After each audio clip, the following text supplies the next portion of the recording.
I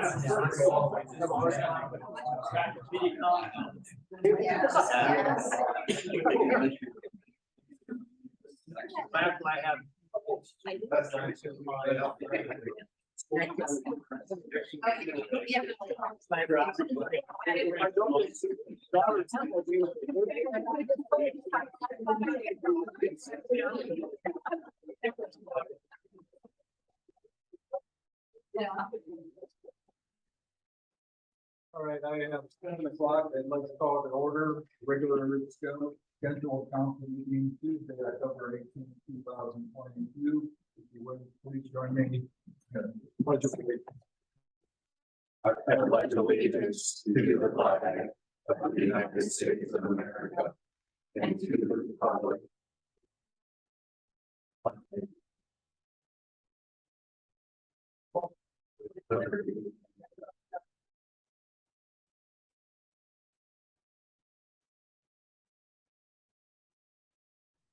Item number 3, Zoom instruction. Robert, anything for the audience? Everyone that's in the meeting on Zoom has been muted, so when the time comes that you need to raise your hand, you should be able to do so on the bottom of the screen and the actions, and then it will be called upon in the appropriate time, but everybody should be muted now. Thank you.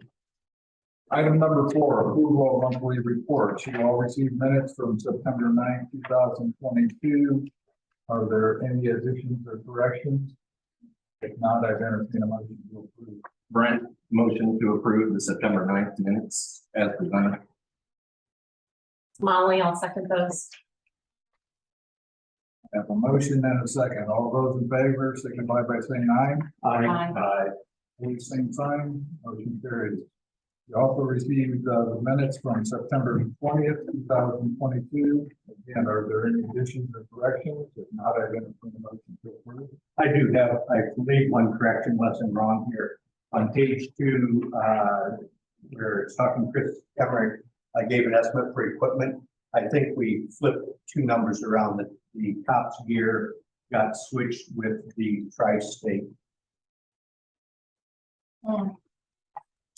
When we came. What was the amount they approved you for? It was 17,000. Second page, okay, Yeah, you Okay. even Okay. higher. all right. I stand corrected. Okay, I would entertain a motion to approve. So moved. It's Molly, I'll second that. I have a motion and a second. All those in favor signify by saying aye. Aye. All same signs. Motion carries. Item C, voucher register and warrant. Jessica? Just a few things, of significance on here. We subscribed for the GIS system, which they've been going around and doing around the town. The new police vehicle upgrades, I believe Chris has most of those done. I think the only thing he's waiting on is the body cams. He can talk about that in his report. We did get the main office carpet done and finished, so that has been completed. On the next page, Fremont tire and oil.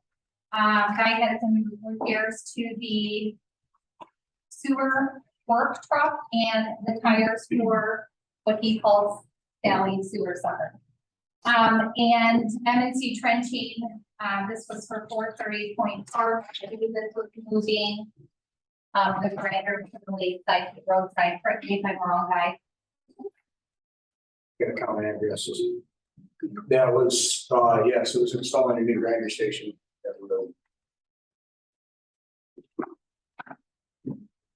Question?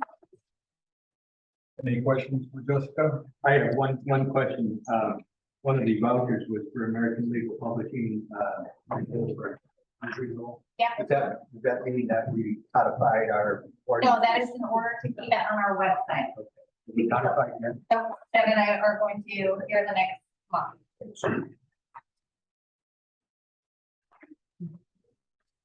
Any other questions for Jessica? Not, I'd entertain a motion to approve. I move to accept the voucher as written. Have a motion, do I have a second? It's Molly, I'll second the motion.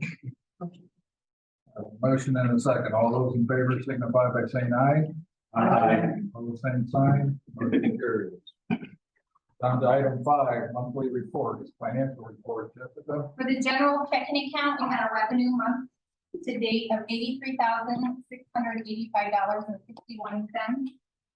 Disbursements of $155,845.01, with the current balance ending September 30th of $1,538,021.96. For the sewer checking account, we have revenue of $73,217.10, with disbursements of $50,031.82, for an ending balance September 30th of $203,816.41.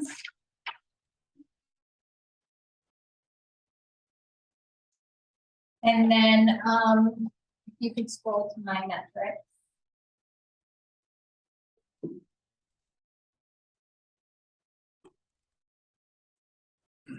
For the council meeting minutes, we still were able to get, the meeting minutes posted within the 10-day, allotted time frame, so that was good. And for my next metric, Dan and I worked hard on putting together a financial metrics, as this is something that, seemed to be encouraged from the audience and the residents at the last meeting. So the first one you're looking at is disbursement. This is the annual variance of budget versus actual. The process being measured here is the annual tracking of financial perimeters, budget disbursements, cash balance, and the percentage of reserve. The performance measurement metric is dollars over a year. Performance objective is disbursements less than budget, cash balance reserve less than 6 months expenditures. Observations of this graph is the budget increases in 2022 and 2023, largely due to a change in budget philosophy to include risk and to a lesser extent inflation. Budget increases are an indication of an increasing number of risks being managed by the town. Actual expenditures have remained flat, indicating fiscal responsibility and not realizing budgeted risks. So if you look at the blue line is going to show the budgeted amount. The orange line is going to show the actual amount, and the gray line is going to show the variance between the numbers. In the chart, you can see from 2017 through what is budgeted for 2023. And the variance amounts are labeled in gray. For 2022, the estimated budget versus actual would be $461,970.71 that we are not projected to spend. So the actuals have consistently underrun the budgeted values. Correct. Any questions on that one? Next one, then. This is tax levy funds, which would be Form 3 on the budget. This is cash balance. This is annual variance, beginning versus ending. This is the town of Clear Lake financial performance, a continuation of the last form. Process being measures, annual tracking of financial perimeters, budget, disbursements, cash balance, and percentage of reserve. Performance measurement metric is dollars over a year. Performance objective is disbursements less than budget, cash balance reserve less than 6 months expenditures. The observations of this graph is cash balance has increased annually since 2019. The blue is going to be the beginning. The orange is going to be the ending balance, and the gray is going to be the variance. And it is also done from 2017 through 2022. So you can see the variance in 2022 is expected to be 241,592.94. Any questions on that? And then the other takeaway there is the projection at the end of this year, we'll have a cash balance across all accounts of $1.4 million. True, yes. At the end of 22. There's one more. This is tax levy funds percentage reserve budget, annual percentage cash reserve versus budget. This process being measured is the annual tracking of financial parameters, budget disbursements, cash balance, percentage of reserve, performance measurements, dollars over year, performance objective, is disbursements less than budget, cash balance reserve less than 6 month expenditures. The observations of this one is cash reserve has increased 717,000 since 2008. 2022 estimate total is 1.4 million across the funds. Cash reserve is estimated to be 120% of town's budgeted expenses in 2022. 2022 and 2023 reserves are more reflective of a true reserve as budgets include risk mitigation costs. Again, the blue would be the budgeted amount. The orange would be the cash balance. And the gray would be the reserve in the budget. And I think it's important to note that the distribution of the cash reserve by fund is in the lower. See the build up across the various funds. Any questions from council on that? Those? Just an observation that we've done a really nice job as plus treasurer controlling the expenditures, the actual expenditures, and so kudos to you. Thank you.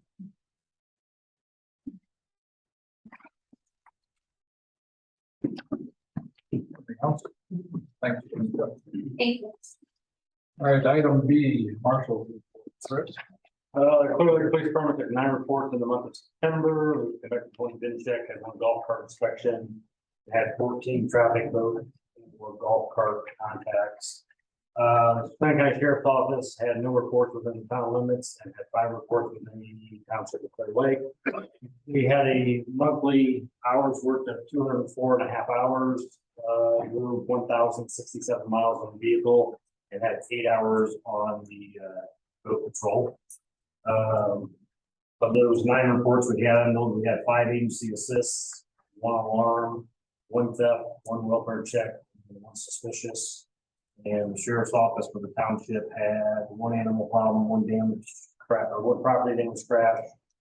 That was a juvenile problem. Property damage crash was 1, an animal problem was 1, and 2 domestics. The new police vehicle has been back from cops here. We just got that back last week, I think on Thursday or Friday. It was sent in today over to Fremont to get the decals put on it. That should be done by Thursday or Friday of this week. And then once we get that back, minus the software for the camera system and the body cameras, that vehicle should be in operation by next week sometime. So we're working on transferring all the equipment out of the old vehicle, the Tahoe, into the new vehicle, which would be the rifle, the shotgun, the equipment we keep in the back and things of that nature. So that should be in service by next week. The body cameras and the camera system actually is installed in the Dodge Durango. We just have to get a software installed on our computer system in the marshal's office, and to do that, we have to get with our IT to have give the cops here permission to remote into our system to install all that software. So hopefully that should be done maybe in the next week or the beginning of the following week, somewhere in that time frame. Those will be up and going. The boat was taken out of the water last week. It is in the town garage right now. Rex is going to work on cleaning that up over the next week or 2. And then once things slow down at the marina, probably more towards December, January, we're gonna get it in for service, get the oil change done and stuff like that. So that should be good for next spring then. It's still operational. We can pull it out and get it into the water. I think that is everything. I've got two questions, Chris, regarding the theft and the suspicious. If I, Yes. could you, what are you able to share? Is it anything we need to be concerned about? The theft was a street sign on East Clear Lake Drive, which is by the bridge there, no stopping, standing, or parking. And suspicious. The suspicious was on the north side of the lake where somebody heard some gunshots, which turned out to be somebody hunting north of the town limits. Thank you. Thanks, Chris. Anything else, Chris? No. That's what we need. All right, item C, fire department report. Brent.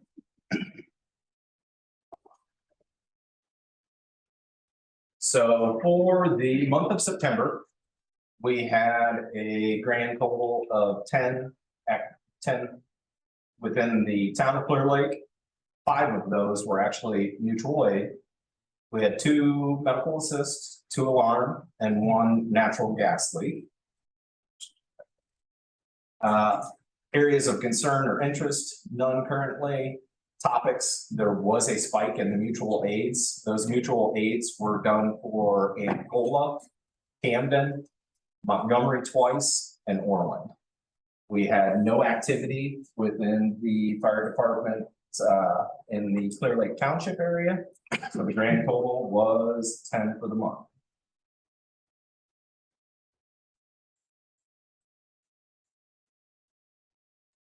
Reports are on file. Any questions? Hearing none. Thanks, Brian. Item D, zoning administrators report. Robert. Okay. So. First few weeks have been really good, I guess. I've done 3 permits. In this, or October. And then 2 other ones were done since the last meeting. So starting at the top, 35 was applicant of Schinkel, 416 Point Park, demo and rebuild. LAP 36 was for Lynn Delagrange Homes was the applicant, and Disser was the property owner for a new home. Stan Ruff for LAP 37 at 546 East Clear Lake Drive, for sidewalk installation on the property. Application, number 38, Bob Butcher Homes was the applicant, 72 West Clear Lake Drive for Joe and Kathy Schinkel, new home with a detached garage on the opposite side of the street. A note there, and then application number 39 from Harold Har at 350 Clear Lake Drive. Putting just a stone patio in the waterfront area of the yard. Planning Commission hearing on the 1st. The notices have been sent out for that regarding a minor subdivision. So we'll be dealing with that coming up. No BZA hearing that was canceled due to no business. To discuss UDO updates. Actually, since this, I think I've got all the UDO updated from everything. So it should be up to date. One of the things I'm gonna start working on this winter is actually getting a nicer non-scanned portion in. So when we update pages, they'll automatically update the table of contents and go through. So I'll start working on that this winter. And then the Hughes home, he got his building permits. And they were approved, and based off of what Larry's telling me, and because I haven't seen him working down there, Larry saw it, he was working on it over the weekend too, so that's going along. And he's meeting his timestamps that he's supposed to be doing for that. So I think that's it, other than that. So I don't think that's about right now, do I? No. Or do I? It's your choice. It's my choice. Okay, I can wait. Before that. I just want to say kudos to Robert and Larry for everything on the Hughes property. I know this has been the gift that keeps giving, but thank you for Mostly late. the accountability.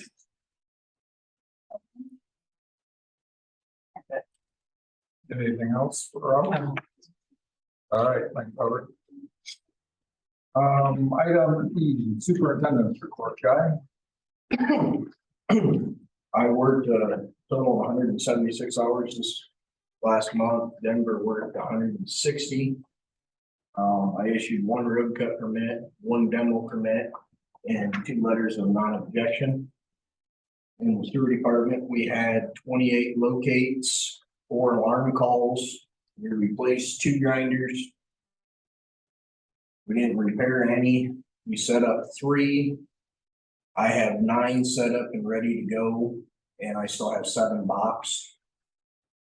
Average daily flow was 56,221 gallons per day.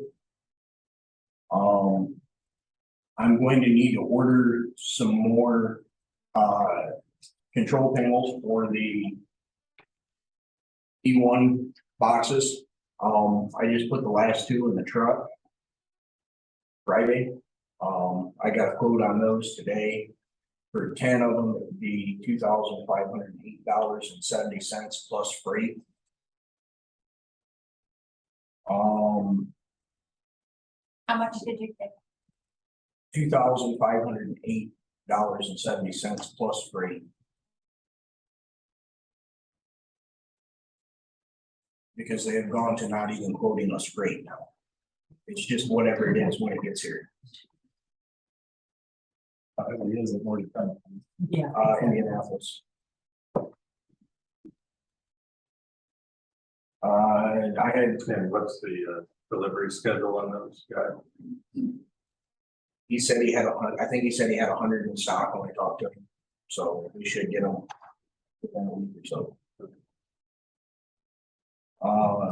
Sewer truck mileage was 3 miles this last month. Street department, I have, well, it's kind of street and sewer both.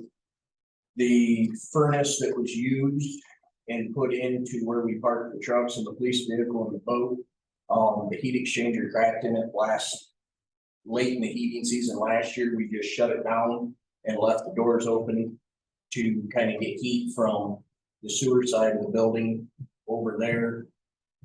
If need be, we run a NIPSCO heater to keep it warm enough in there, but I have an estimate for 2 new Modine style heaters.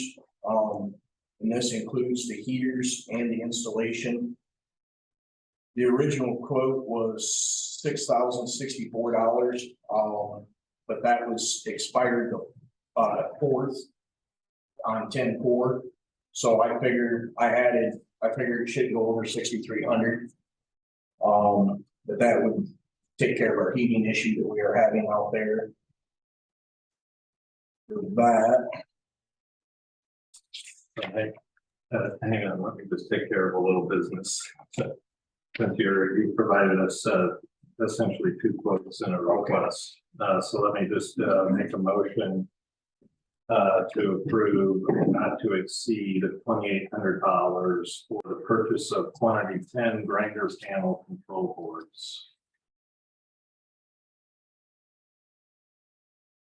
I have a motion. Do I have a second? It's Molly, I'll second that. A motion and a second. All those in favor signify by saying aye. Aye. All the same sign. Okay, I would move to authorize not to exceed $6,300 for the purchase of Modine style heaters for the maintenance barn to replace the existing system, which is at risk of carbon dioxide poisoning. Motion, do I have a second?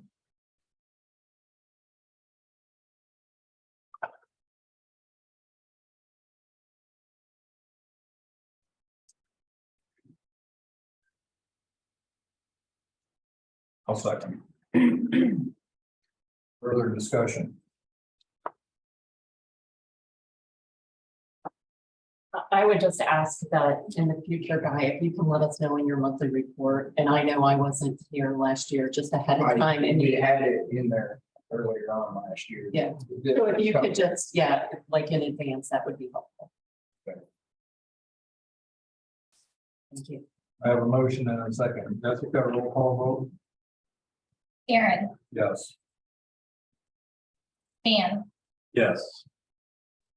George, Yes. Molly, Yes. Brett. Yes. Motion carries.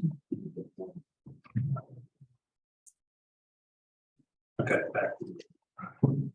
Good one right now. You interrupted. I gotta get my computer looked back up. Hold on.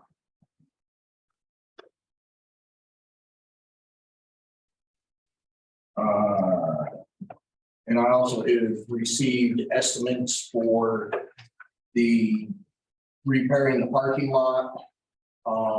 And doing the drainage work to finish getting water away from the building to help further eliminate the problem with the basement flooding. That estimate is.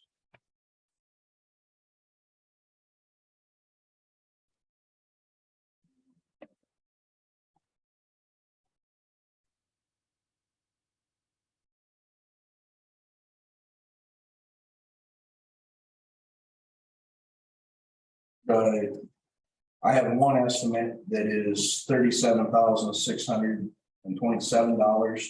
And that is to mill the existing lot, excavate and redo the areas where the parking lot is sinking. And then that is cutting the driveway in over here to eliminate the twist on the frame of the leaf back going down this hill and make it easier in and out for us. And that will also include restriping the parking lot when that is finished. And the other part of that is to replace the broken culvert that goes under the driveway down here. Put a dry well out front to catch the runoff water and regrade everything out on the back parking lot to help get that water so it doesn't set out there and seep into the building. And that would also include restoration of the. That was $15,245. Do you have a code? For the two? I can't have one. Thought I had it written down.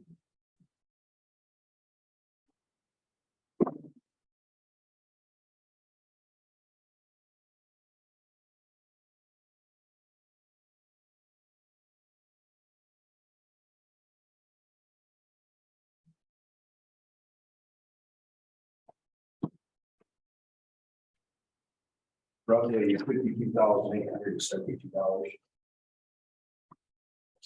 700 and what? 52,872. I would note that was accounted for on the infrastructure projects that we discussed and had council meetings for 61,000 was the estimate at that time. So it was. The quotes came in about $9,000 less, and it's also on our town objectives for the year.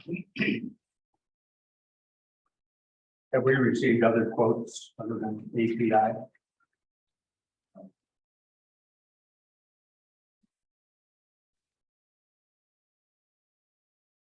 And what was the final on the GIS?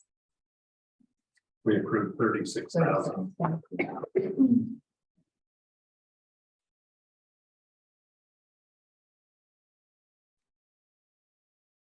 Okay, I would move to approve for $53,000, rounding up from 52,872. The improvements as described to the parking lot, the drainage, to manage the town's stormwater runoff, and an additional lane, to reduce equipment wear on the loop back. 753. 53,000. All right, I have a motion on the floor. Do I have a second?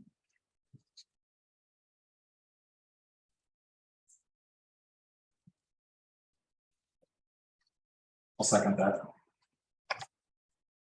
Motion and a second, further discussion. I believe, at 53,000, spending here, we probably should have additional bids. I agree with George. I mean, this is a lot of money. Yeah. If it was my own, I would get.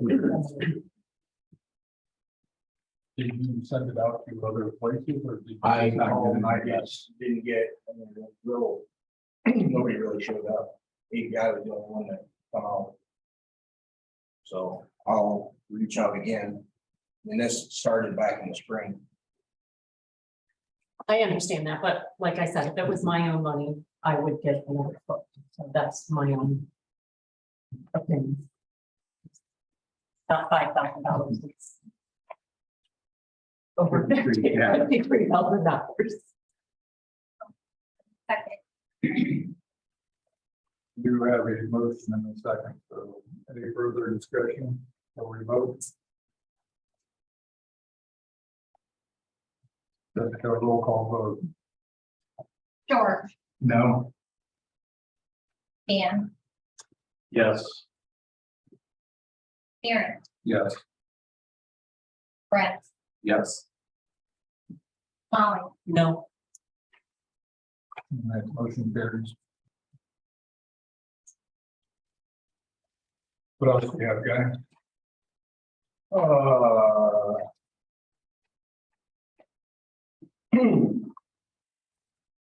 Well, we have another one for the heating and cooling system for this room.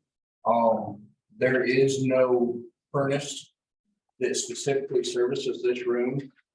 And there is we're trying to make it so this is not an ice box. We've had to keep that side of the building at 75+ degrees all day to have this room at 68 when we walked in here tonight. When I walked in here this morning, it was at 58.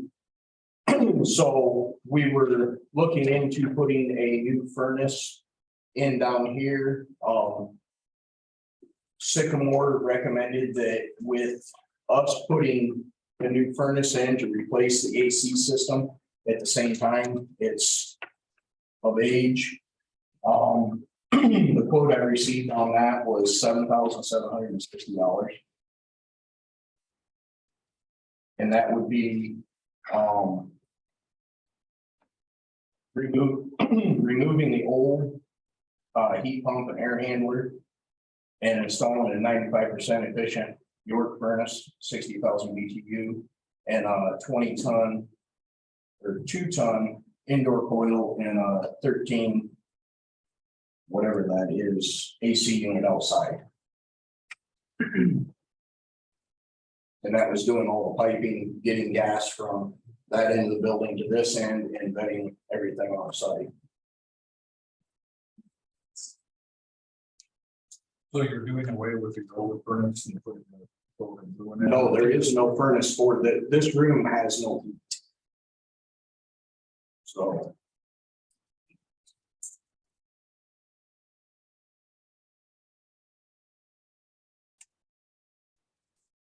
What's the advantage before? Well, let me rephrase that. It has heat, but it is the farthest point away from the furnaces because the furnaces are not centrally located in the building. So by the time it gets here, the air is cooled off and it doesn't stay warm over here. We had anybody look at balancing? Yes. What is there? We had Donald, Great American Heating and Air looked at balancing it. And so did Sycamore. And basically the best way to do it would be they talked about putting boosters in the vents, but they still didn't think that would be efficient enough. So they came up with either moving everything to the center of the building or just putting a unit at this end, and that was the cheapest option. So, So they're basically putting the split unit down. yes, this room will be on its, so say nobody's gonna be in here for a week. We can keep it at 60 degrees or 55 or whatever, but if we know people are coming in, turn it up, it'll be ready. Same way with the air conditioning. And the one problem with the air conditioning is it services that vent out there, and Jennifer sitting in her office will almost have icicles on her because it comes through that little window. Like a wind. It's like a little window, it will blow things off her desk, the air flow going back through with the AC unit. Have you talked to the people that put it in the building in the first place? To understand, The reason they put an AC unit in this end of the building is because this is the hardest, generally the hardest corner of the building to cool is the southwest corner. So that's why they put the extra AC unit down here. But we didn't really thought apparently about the heat issue. So, Well, I'd recommend before we pursue this proposal here, that we get one of the individuals that is involved in building to review what you're seeing, and just to make sure that all the switches are thrown right. The only one who's with us is happened to see Bill Geiger out there. He's on the building committee. And you may want to have, if you'd be so kind of, need to put you on the spot, Bill, but if you'd be so kind as to just do a walkthrough of what you're proposing to make sure that we're running the building properly.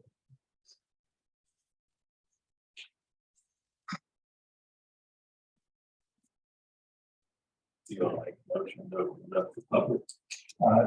Yes, I make a motion to open this part of the town council meeting to public hearing.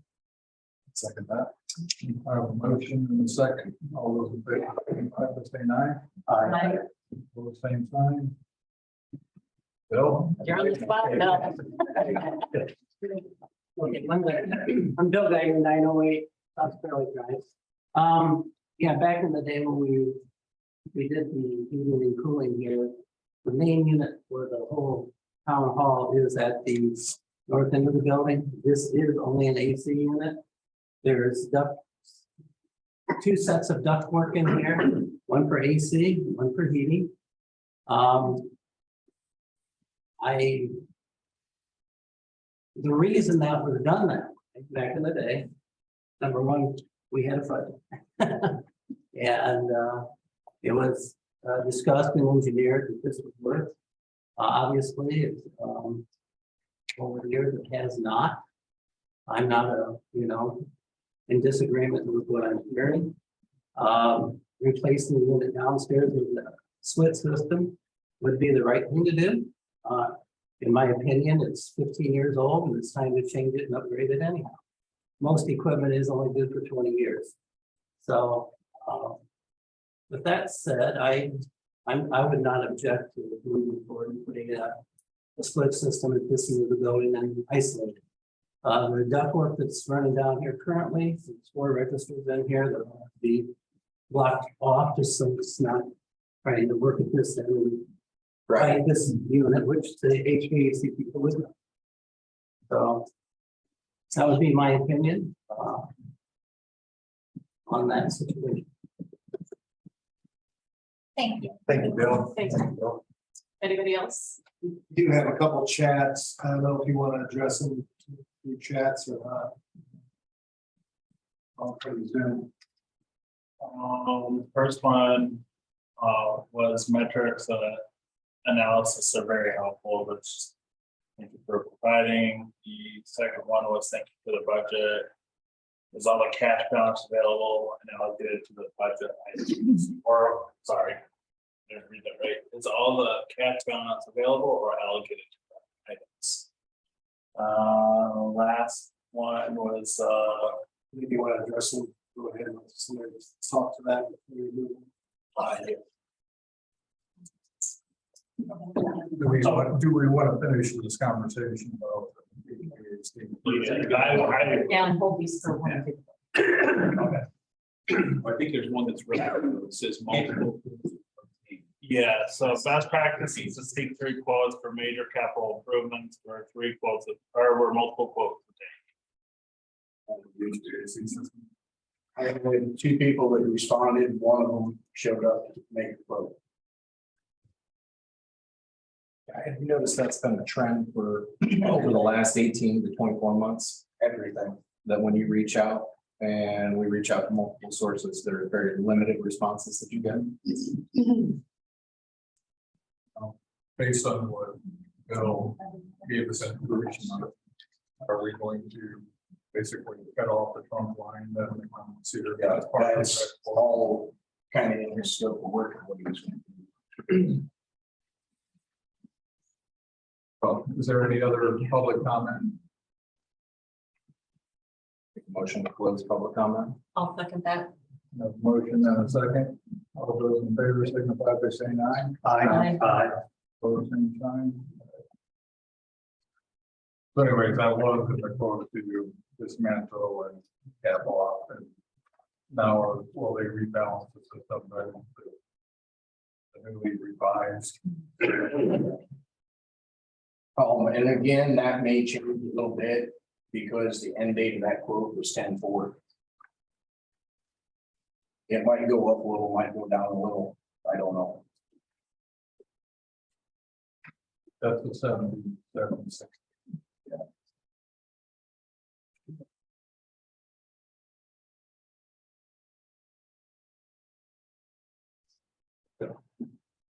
So I would move to authorize the purchase of a split HVAC system for the town hall conference room with a not to exceed of $8,000. It's Molly, I'll second that. I have a motion and a second. Further discussion. I would just like to make one comment based on what we're seeing is if you're having a hard time getting bids, it would be helpful for us as council to at least know who you've called and that you've reached out to 5 people and maybe the dates and, hey, I waited and I followed up. That would help me. As a Well, that's council what I member. try to do when I get quotes on especially stuff like this, is I go to the local guys. No, and I understand that, but you know, when you say this is the only one, I don't know if you reached out to 6 people and you only got one, I reached what out your to 3 follow-up different was. So that would be helpful for me moving forward. Yeah. If we could, Guy. Put it under your report as no bid. Thank you. Any more discussion? We're ready for a vote. All those in favor signify by saying aye. Aye. Vote same sign, motion carries.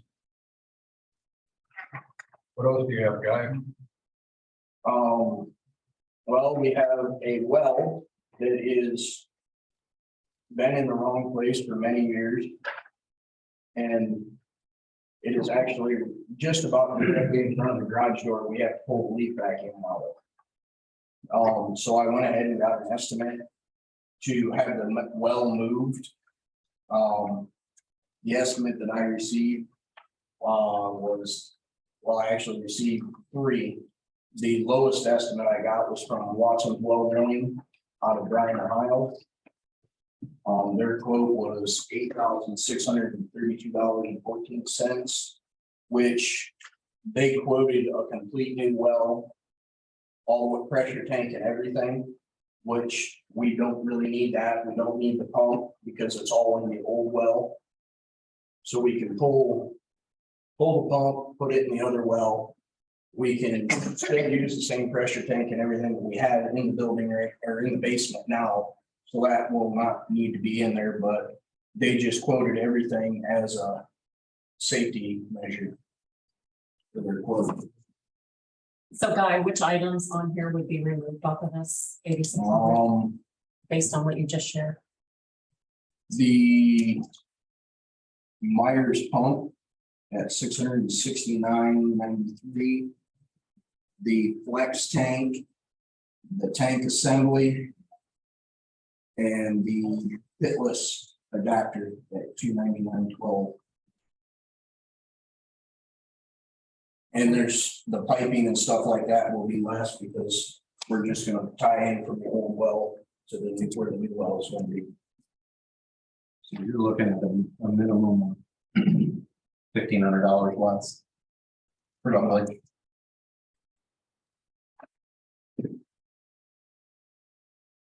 And I can attest to Guy getting quotes for these, because I knew he was having such a hard time that actually Jen and I got involved and we're helping him try to get quotes.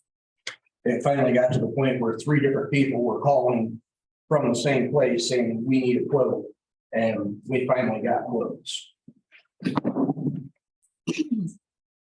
this is the equipment, original, the pressure tank, Yes, but it's all inside the basement down here, other than the well pump.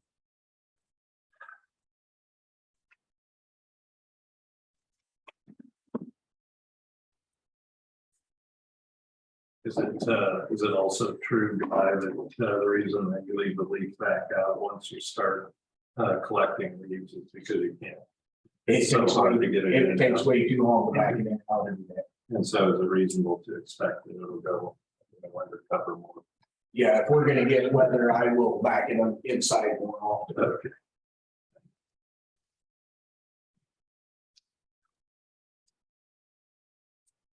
All right, well, any other questions? all right, I would move to approve the moving of the well to the south lot line or thereabouts for a not to exceed $7,500, offering additional protection to our expensive lead. I have a motion, do I have a second?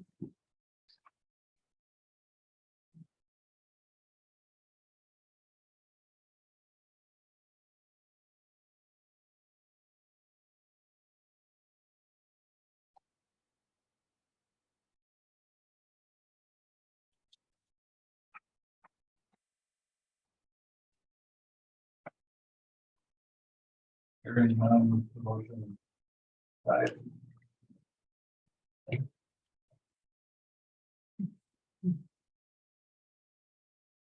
What else do you have, guys?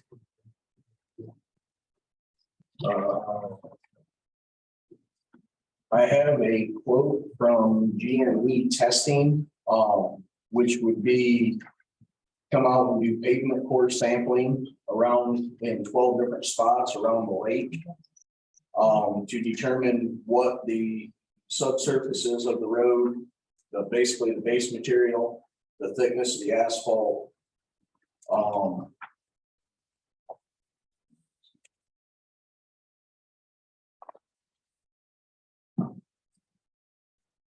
Yeah, basically they'll give us a breakdown of what's under the road, what the road surface is, and what their recommendations for the next step would be on them. And that would be to help us set up our 5, 7, 10-year plan on road repairs.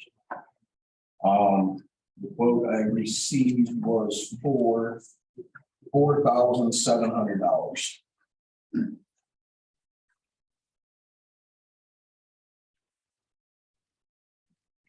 And are there any examples where these were, because we didn't have this information, we were surprised with the additional? Yes, we had Fountain Beach and Buck Point and Clear Lake Cove actually all give us surprises. Buck Point was before my time. Fountain Beach was about the time I started, and I took the run of Clear Lake Cove.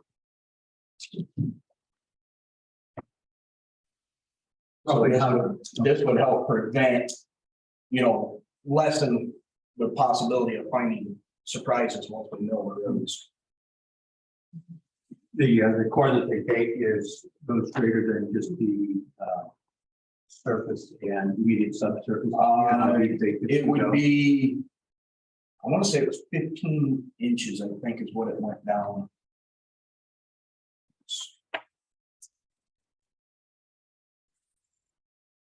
I remember seeing it somewhere. I know there was 12 samples, they were 4 inches in diameter, and I'm pretty certain that it was like 15 or 18 inches down.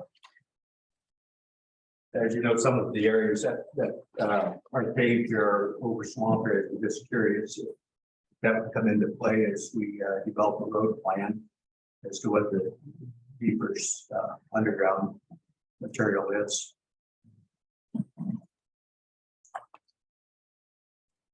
I would just offer that my discussions with Todd Thurber, BLZ, this was actually a recommendation of his to the town. And it was based on the fact that he's seeing our roads are deteriorating at an accelerated rate. About 5 years less than what you would expect. We also heard from a town resident who visibly watches as heavier construction vehicles go over the road. The road actually dips underneath it, which indicates that we may have a problem with the stone base, and that's really what he's trying to understand, so that it can be included in the project costs as we go for future grants. And it will help us, because that was part of Right. the problem with Quigley and County Beach. We got into other things. Had we never had this information in advance, it would have helped keep those projects on track. Yes. And financially. Thank you. You have a specific location of where these borings are going to take. I see the streets, but do you have house numbers that they're going to be adjacent to? I don't have the map in front of me. I I don't want to stop the meeting, but if you could just give me a copy of those addresses, I'd appreciate it. 6. 12.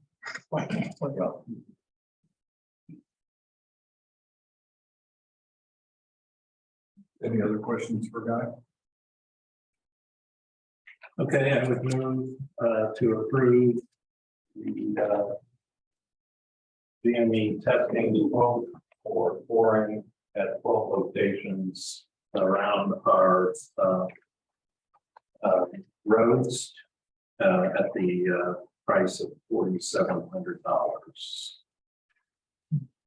It's Molly, I'll second that.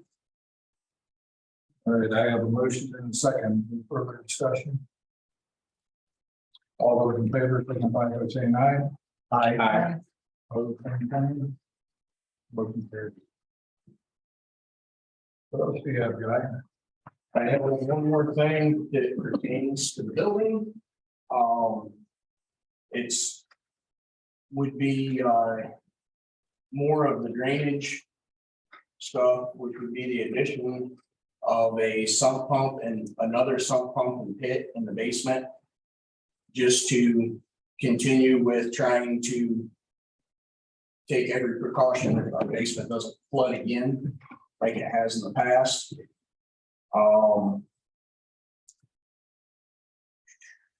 Dan, can you add these up for me so I can get the total when I'm all done? Yeah. Okay, thank you. This, and then this also included, this whole quote was new vinyl siding and trim, house wrap, and fan board put on it, new windows and interior trim, exterior trim, new main entry door. Oh, I have it all added up, and that was also, it was replacing which is basically a standard household door with an actual commercial door on the front of the building. The total on that was $60,160. And that was going back to the heating thing again, trying to make the building more energy efficient.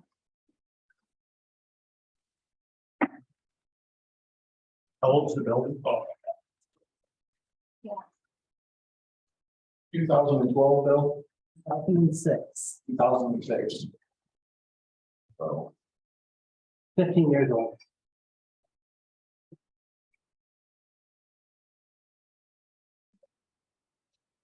There it is.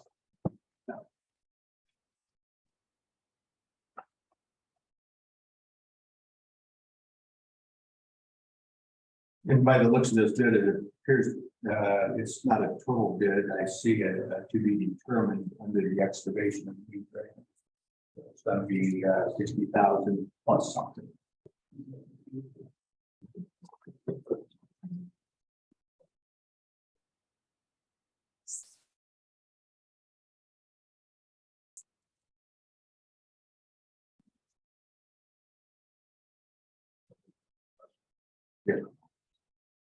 I see, I see, to be determined. Am I reading that right? That would be my guess. You know, more than likely is all they're gonna have to do is cut a hole in the cement, dig down to set the new basin, and then tie in to the existing tile coming in so that it can come over there, or they could do something similar to like our lift station is out here, where if one isn't catching it, it flows over to the other one and catches it. And Guy, did you attempt to get more than one quote? Yes. I did. I had 3 people. 2 people came and looked at it. One of them gave us a quote. Do you know who those were? Busher Homes was one. Star was the one that gave me the quote. Trying to remember the third one. I don't remember because they never even reached back out to us.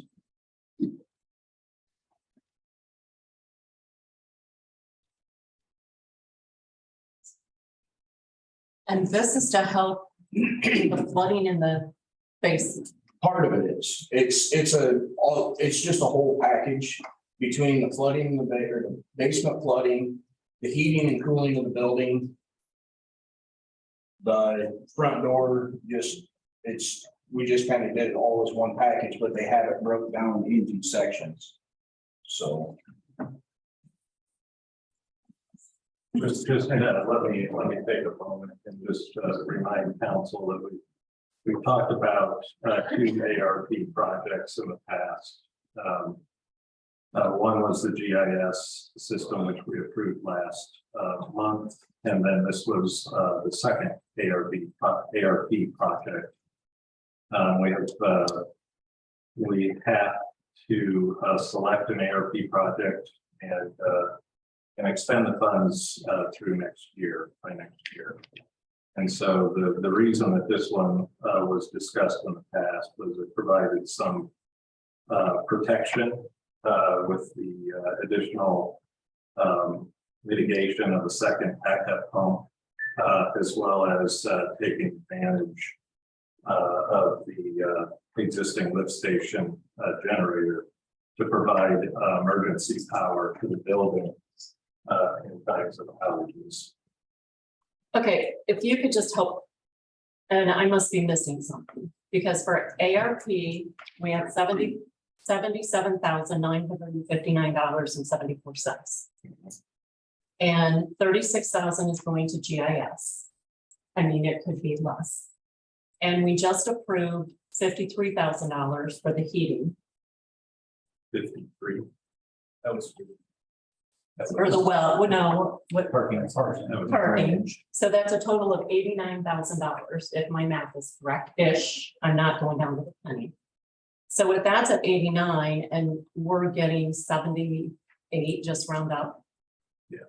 And then we're looking, so to me, we're already over by 12 Yeah, from what so we're getting for ARP. And now we're looking at this and over that. yeah, so the answer I think to your question is that the parking lot does not meet qualifications for ARP funds. There are certain restrictions for that. So that was So that 53 isn't part of ARP. right in the infrastructure discussion that we had. If you remember my detailed spreadsheet, I do, I have it. Yeah, I can take it out. you'll see the fund source for the parking lot was CCD.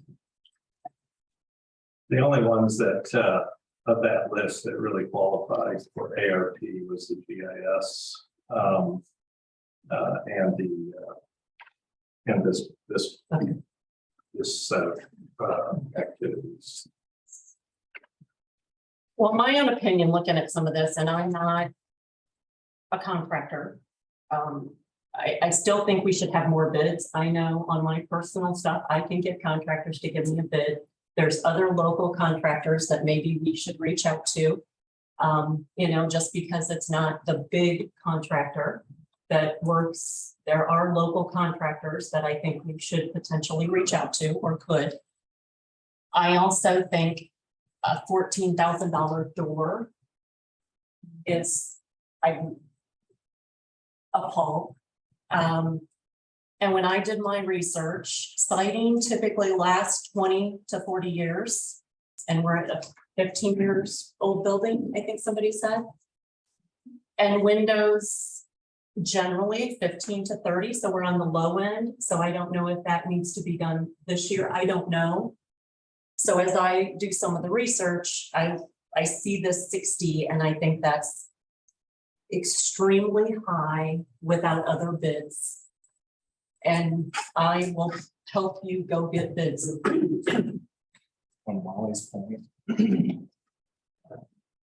to the overall price, we have made a lot of renovations to this building this year and investments into technology within the building this year. And we just approved measures to mitigate some of the heat concerns. So it's in my opinion, we do push back and we try to get some other bids from this one before we move forward with it. Can you answer any of Molly's questions?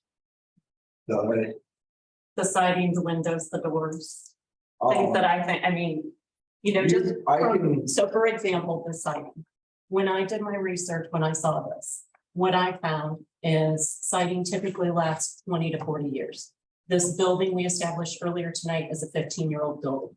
Correct. If this was my house, I'd be calling somebody not being real nice. So I'm trying to understand, why are we coming for new siding? Remember Bill's comment about everything was built on a budget? It was built with the Fremont building trades. Underneath the siding out here is hard paper. Okay, so that helps me understand.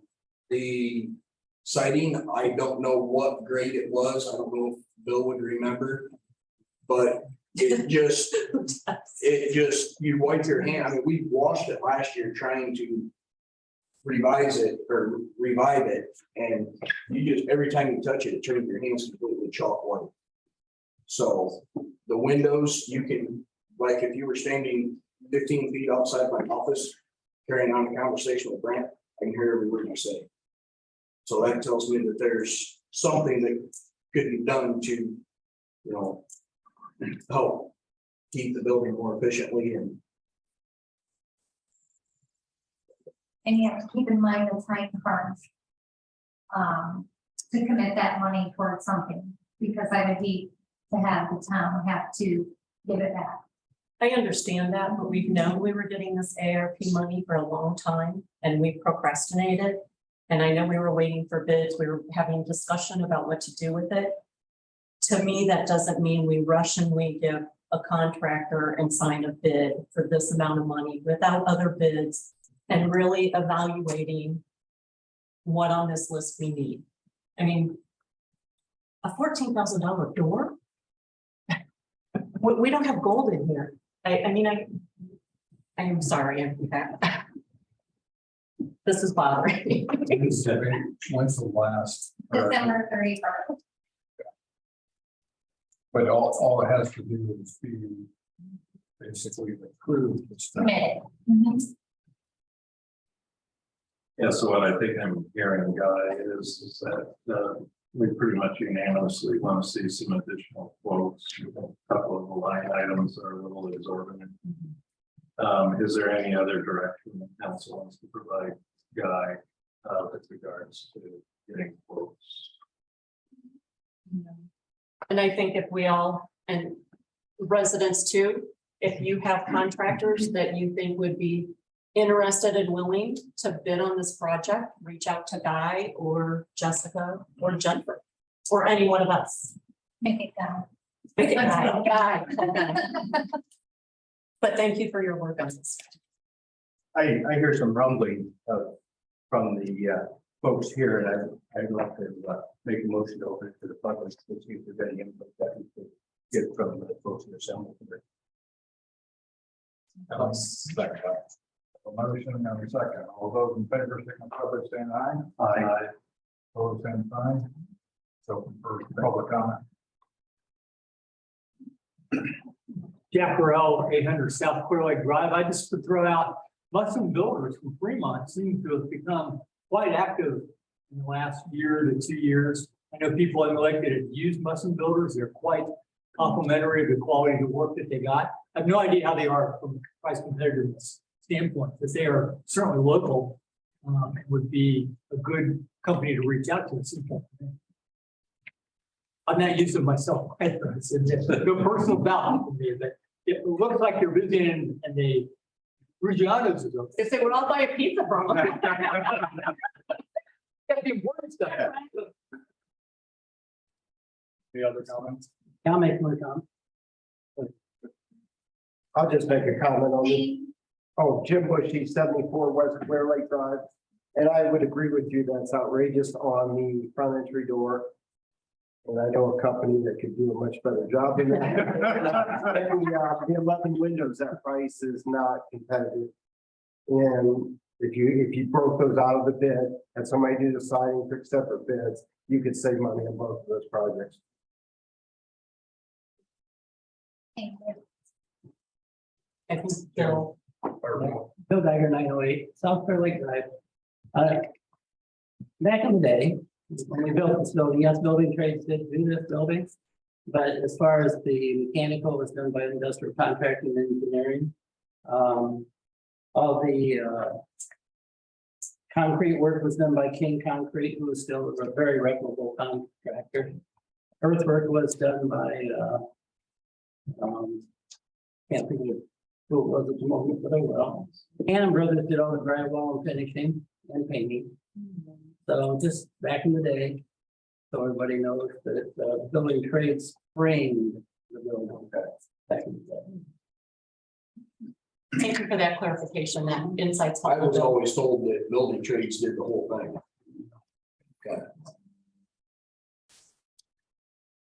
Yes. I have a question about the entry door. Is it just this door, or is it like this door, the door that comes into Bridget's office? Are there other entry doors? That was the door, that was the main door that they were gonna replace. Okay, just that one, not, They may have quoted the other two. It says main, It says main entry main door. door. but then it says remove all. Yeah, I assume it was all. Remove all of the old door. Yeah. Oh, just That that, is Because it references the side windows. as Yeah, the well, side So it windows has to have come out. everything full. okay. Thank you. I'd like to ask Bill, if I could, do you remember, is there anything besides tar paper under the siding? I couldn't remember. I would imagine they would have put tie back on. There has to be something, doesn't there? Oh, yeah, there is. There's definitely something there. Are The there, siding, are there a few pieces? that the have siding fallen fell off? off behind my office last summer. And when I went to push it back up in, it's tar paper. Tar paper and OSB board. Could be. So. Todd Swander, I just had a question. If we're doing the parking lot, cutting into the drive, if we thought about maybe putting the drive behind the building and then open it up so it's a drive-through building out there? Instead of having to back everything in, you can go on around, drive through. There's not enough room on the back side of the building. Maybe you could cut that out Oh, he's talking about the properties. Yes. Not enough on the property. back of our. Yeah, there's not enough property to go back that far. Right at the crest of the grade right there is the property line.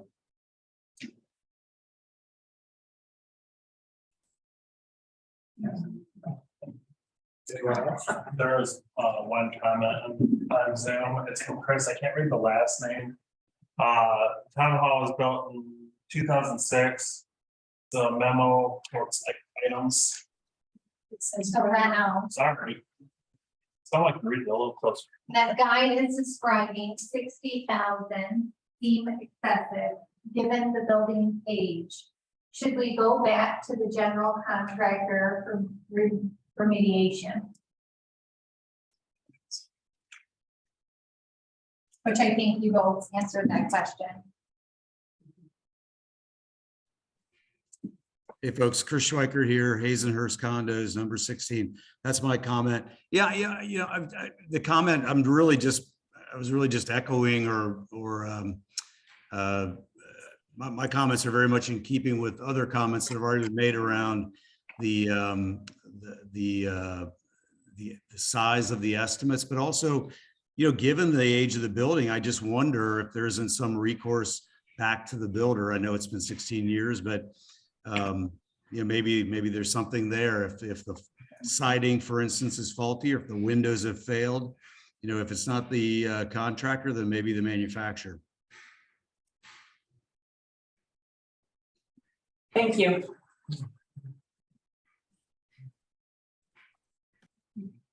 Any further comments from the audience or in Zoom?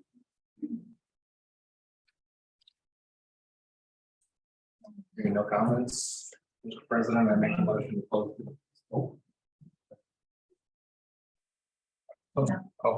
Make a motion to close to the public.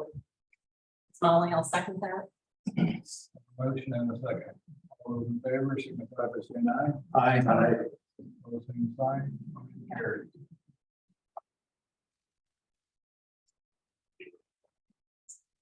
All right. Any further discussion?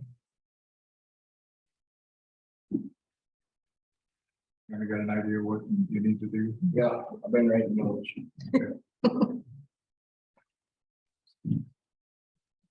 All right, anything else, guys? No, that should be it. You want to say thanks, guy, because that's a lot of work to get all that together, and I know it came together in one week. But it's been a long road for him to work with folks, so thanks. Thank you. Thanks, guys. And now you have two contractors and we'll probably get another one or two. Yeah. You might have more bids than you know what to do. That would be a great That'd thing. be a good change. All right, we're We done. gotta finish up the metrics. Oh. The plan commission still has meeting minutes pending board approval that were done in August, so that should be approved in November. And the BZA still has pending board approval minutes from April 12th.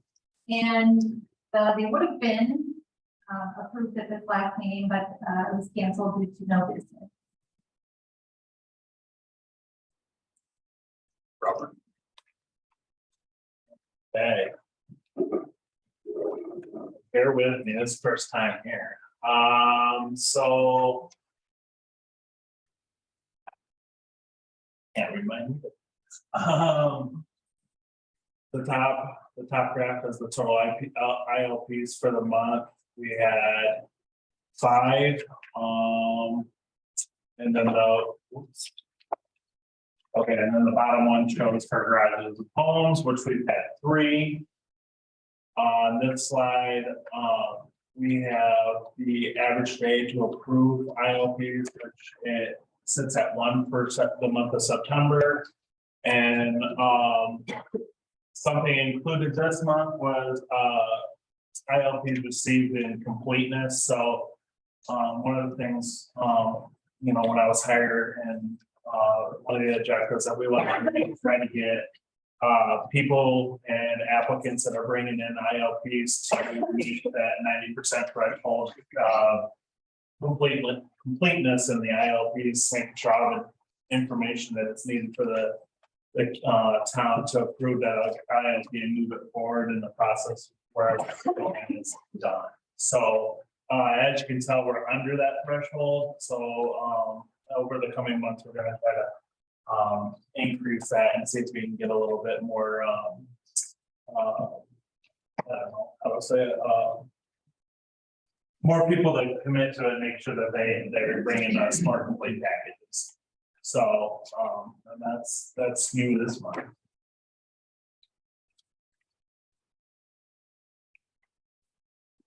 Questions for Robert?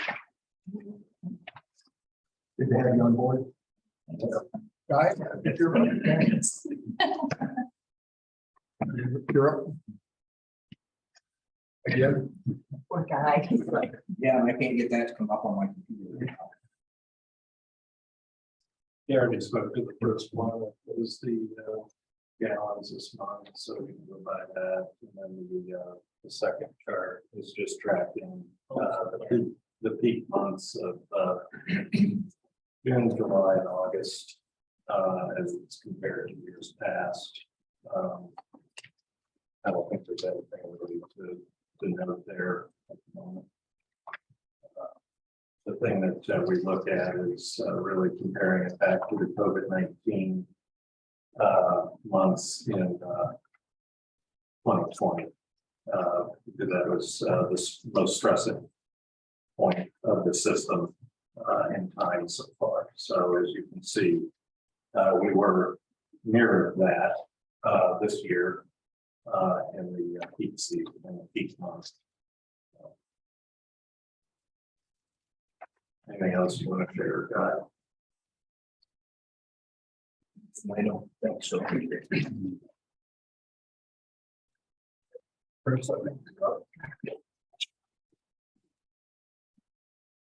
For the radar metrics, with all the radar findings, everything's pretty consistent. We are starting to see a drop off of the number of vehicles on the roadways. Starts dropping off after Labor Day, so that's staying consistent there. There's one data point missing, it's the sign for northbound on South East Clear Lake Drive. That radar sign has an equipment issue. I was unable to get that information off of it. That sign is going to be sent in for repair. I'm still working with the company on getting that set. And everything else is pretty consistent. We're still, as far as the Lakeview Drive on traffic going eastbound, that still has a work there because it picks up vehicles in 50 mile per hour range before the end of the 25. Everything else is pretty consistent.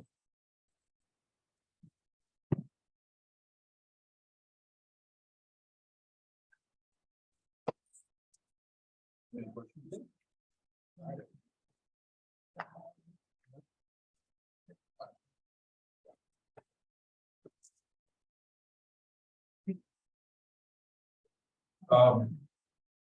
Was there any council reports on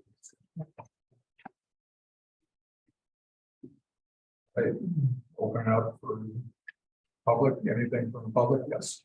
Just a question, Jack Rowley and 800 South Clear Lake Drive.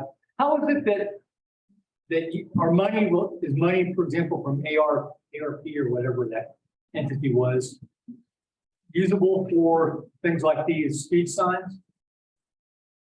And if so, how is it that we can get other ones placed around the lake? Where we are at 800 is probably one of the longest, smoothest, best paved spots on the entire Clear Lake. And there is no question that every truck, like, and car knows that, especially when they head east. And it would be really nice, I think, and effective, because I think they work. If we could have one on that stretch somewhere down near, past our house, maybe downhill to the east just a little ways. There was that bike accident with the woman 2-3 years ago where she was hit in that area, down by Schultz's cottage. Where Sparkle now lives, that sort of thing. Yeah, I just wonder what we have to do to get that accomplished. And if it means I need to solicit funds from my neighbors, and we can work on that too, but I didn't know how that happened. I have no idea if those signs are eligible for the ARP program. I don't know. Typically, I buy them out of the police department's budget. And we have had someone donate a pair as well. Pair of the signs. So it depends on how much money I have left in my budget for equipment, things like that. When I'm able to purchase more of them, I am going to try to get 2 more Those are actually slated for 700 east out by the marina to try to get traffic slowed down out there a little bit. After those two signs are purchased, that's something we can look at is getting another one on South Florida Drive in that area. I know the price of them have gone up since the last time we ordered them. I think last time they were like $5,300 for two of them. They've gone up to about $6,500 for two of them now. So they went over a little over $1,000. Are they fairly maintenance free except for the Eagles? They are maintenance free. I had to do a download on them once a month. We've only ever had to send two back. One of them is the one we're getting ready to send back. The USB port pulled out of it when I tried to download the information. And then the other one, I don't remember what happened. The motherboard on one of them, I think, too. But they repaired that one. Oh, yeah, a piece of the plastic broke off the mounting. So I had to send it back to get repaired for that. But other than that, they're maintenance free. You get like a 2-year warranty at the beginning, right? Yeah, 2-year warranty, but I'd get a solar panel for them. That way we don't have to change batteries out right. So they sure work. It seems like they work. They do work, yes. It's a matter of having money in the budget. Buy more. Yes. Chris Gardner, 253 West Clear Lake Drive. We live right in between Round and Clear Lakes. I can tell you that we desperately need one on West Clear Lake. This is one way, one of the two ways when you're leaving the yacht club. So the third way, if you go up straight up toward Marina Road, as we call it. And I can tell you on Thursday, Friday, Saturday nights, I can tell you exactly what time the club is closing. I can tell you how fast they're going through there. And it is a speed haven through there all the time. And between Grabowski's and the Gartners, we have 8 grandchildren that live right across the street from each other. And I think they really need to be protected. And we've been overlooked in many ways. And I think it's about time that we have, this is addressed for some protection and for the cars to slow down. Thank you. Thank you. We appreciate it. Anyone else?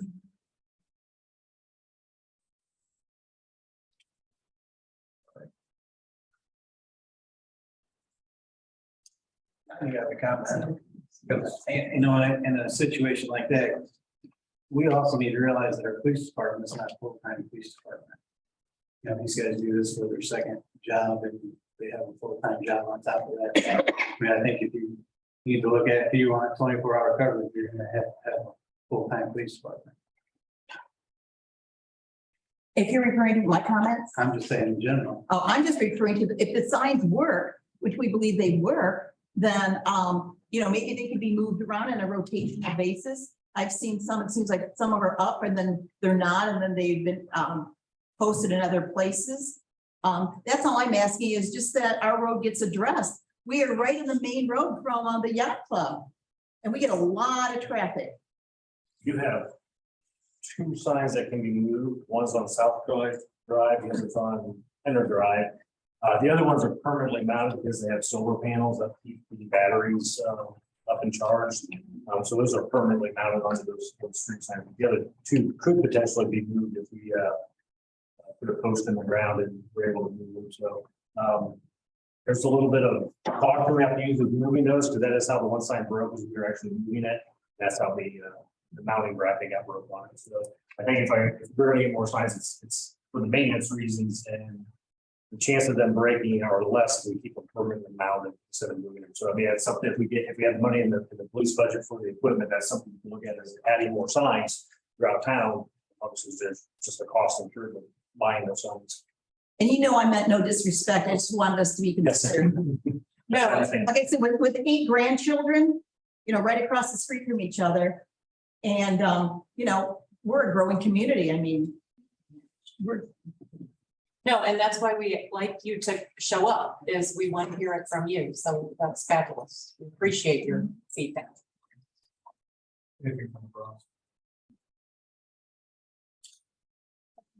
All right, there's no other monthly reports. I'm going to move on to unfinished business. Adoption hearing on the budget. All right, I'll introduce this agenda item. Council agreed to a couple adjustments and unanimously approved passing the budget on to adoption during last month's public regular council session. And therefore, I move to read the ordinance or resolution for appropriations and tax rates. All right, I have a motion. Do I have a second? George, I'll second. Motion and a second. All those in favor, signify by saying aye. Aye. All same sign. Okay. Ordinance or resolution for appropriations and tax rates. Be it ordained / resolved by the town of Clear Lake that the expenses of Clear Lake Civil Town for the year ending December 31st, 2023, the sums herein specified are hereby appropriated and ordered set apart out of the several funds herein named and for the purposes herein specified, subject to the laws governing the same. Such sums herein appropriated shall be held to include all expenditures authorized to be made during the year, unless otherwise expressly stipulated and provided for by law. In addition, for the purposes of raising revenue to meet the necessary expenses of Clear Lake Civil Town, the property tax levies and property tax rates are herein specified are included herein. Budget Form 4-B for all funds must be completed and submitted to the manner prescribed by the Department of Local Government Finance.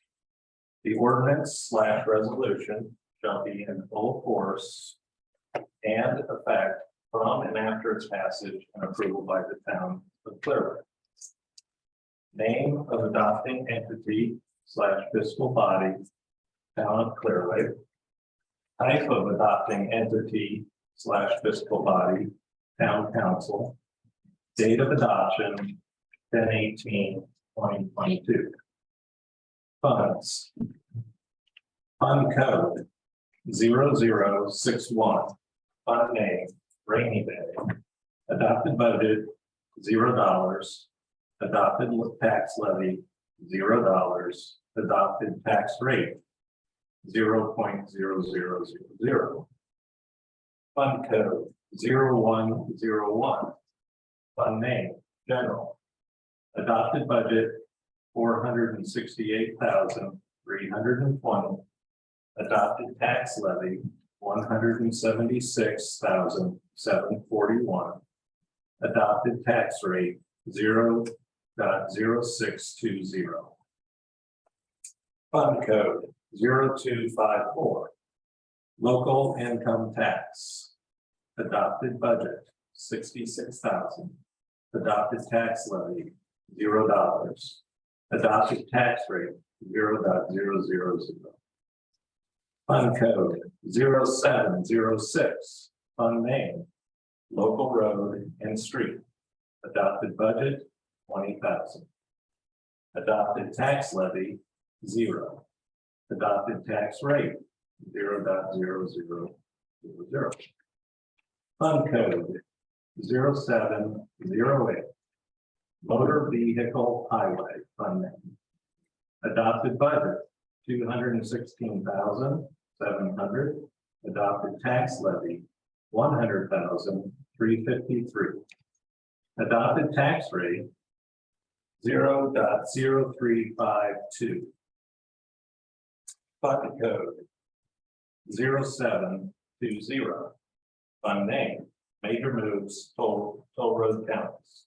Adopted budget, $40,000. Adopted tax levy, $0. Adopted tax rate, 0.0000. Fund code 1151, continuing education. Adopted budget, $1,000. Adopted tax levy, 0. Adopted tax rate, 0.0000. Fund code 2379. Fund name, cumulative capital improvement, SIG tax, adopted budget 2,000, adopted tax levy $0, adopted tax rate 0.0000.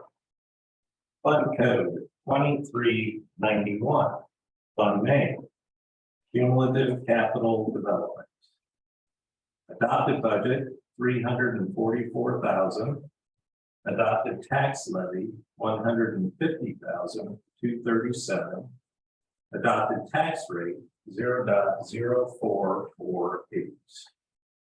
Fund code 2411. Fund name, economic development income tax credit or seeded, sorry. Adopted budget 40,000. Adopted tax levy $0.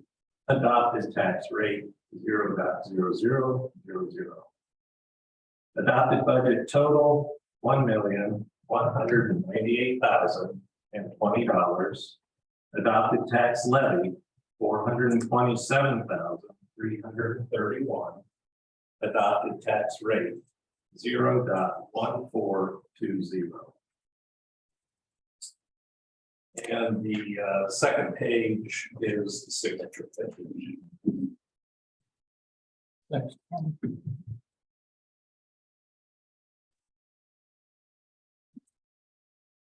So I would open it up for council discussion.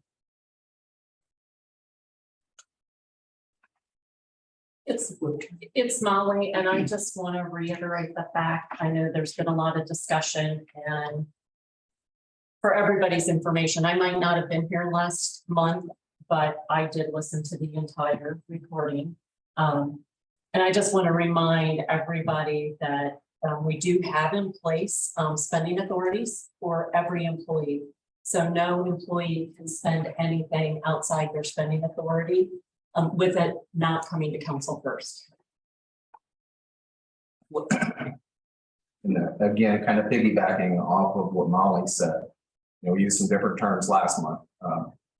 At this point in time, when we're looking at the budget, there may be certain funds that are earmarked for projects that may or may not happen during the following calendar year. But should any of those projects come to fruition and we decide to move forward with it, there will be a vote on council for those funds to be appropriated to whatever vendor is going to complete that work. And in addition to that, it also gives our general public another opportunity to ask questions, to make comments, to make their voices heard to the council individually or the council as a whole during that meeting. Very good. As you all know, there was to use somebody else's words, a very robust discussion last council meeting. And out of that came some good. Number one, we were able to reduce the budget by 80,000.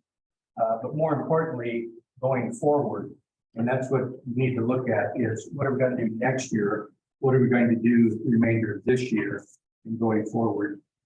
One of the ideas that came up was to have work sessions regarding budgeting so that it's just not a surprise when we get together to have a public hearing, that the public has an opportunity to sit down with us and we with you to review the budget.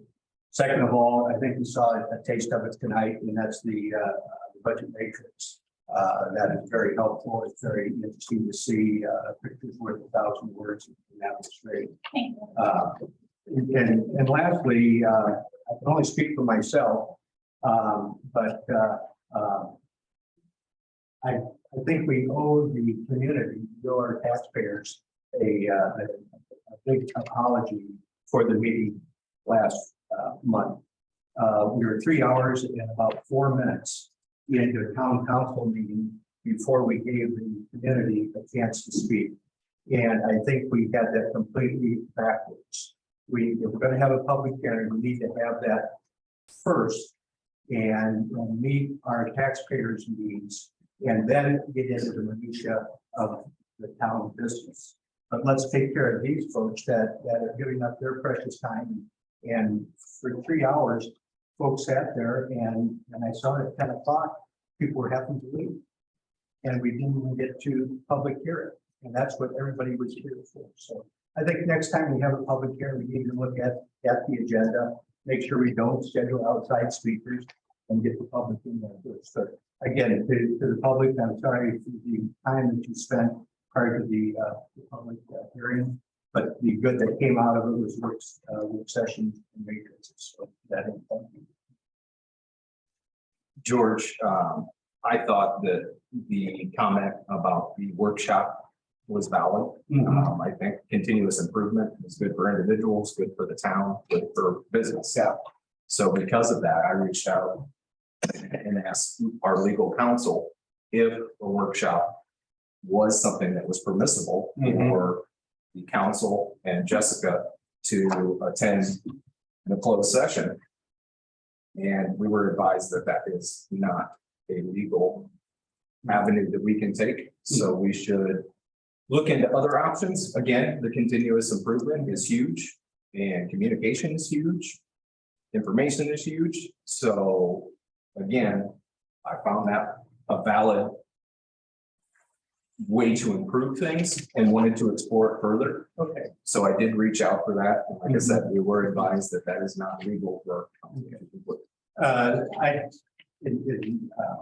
I have contradictory information from Ames, which a webinar that I attended specifically talked about work session without. I can't argue, I don't have the specifics here, but I'll go back to Ames and see what their basis of their opinion is, and then take that to our legal counsel and see if we can't reconcile what can and can't we do.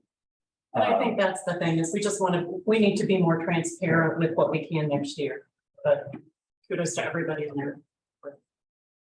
Well, again, I think for the audience, this isn't our full-time job. And, we try to do the best that we can, and every day we learn something different. Yes, it was a very robust discussion.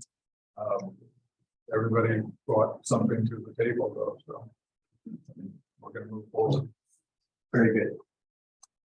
So I would add, having taken part in the budget process now for 2 years,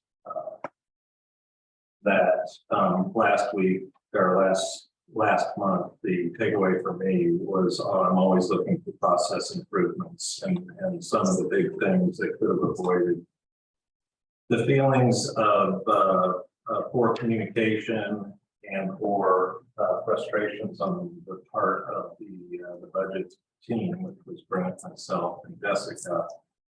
Was being more deliberate about the assumptions that council would like to see applied to the formation of the budget.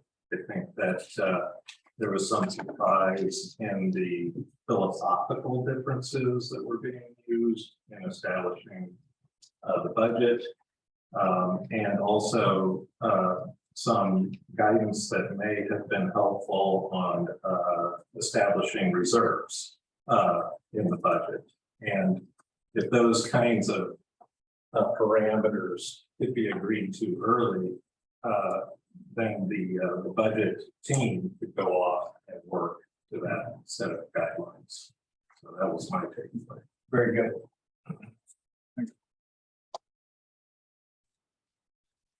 All right. Okay, any other comments?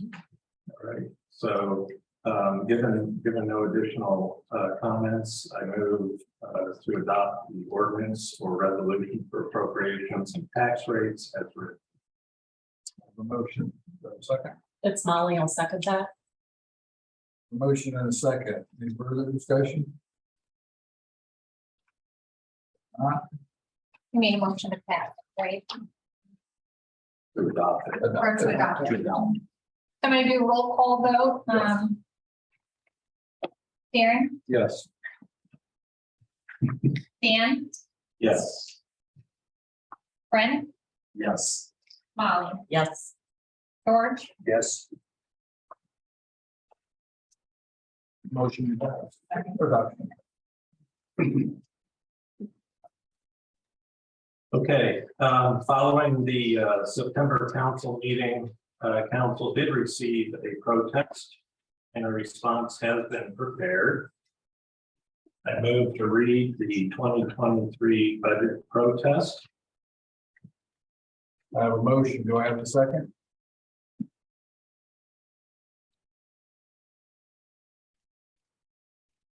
It's Molly, I'll second that. Motion and a second. All those in favor signify by saying aye. Aye. Opposed, same sign. Motion carries. Okay, reading the protest. Entitled 2023 Budget Protest. We, the undersigned, protest the specific expenditures listed below in the 2023 Town of Clear Lake Annual Budget as seen on DLGF's Budget Form Number 1. The basis of our protest is the lack of transparency regarding the listed expenses. Property owners have asked for supporting and source information and have been referred to a photo in the town hall. Some individuals have asked for a 5-year road improvement plan, and it was not produced until 5 days before the public hearing. It had very little detail regarding the large expenditure. What the Clear Lake community wants to see is a list of specific locations of the street repairs and the nature and scope of the project. In other words, all documentation held by the town officials and supporting documentation by all contractors relevant to these expenditures. Fund number 0706, name, local roads and streets, line item code 202-001363, line item street repairs, adopted $20,000. Fund number 0708, motor vehicle highway, line item code 201-001312, line item engineering and survey, adopted $2,000. Fund 0708, motor vehicle highway, line item code 201-001363, line item street repairs, adopted $60,000. Fund 0708, main motor vehicle highway, line item code 201-001365, catch basins, line item catch basins, adopted $15,000. Fund number 0720, name, major moves, line item code 45001363, line item street repairs, adopted $40,000. Fund number 2391, main cumulative capital development, line item code 402001363, line item street repairs, adopted $200,000. Fund number 2411, name economic development seeded, line item code 444001363, line item street repairs, adopted $40,000, total $377,000. And then a list of signatures below.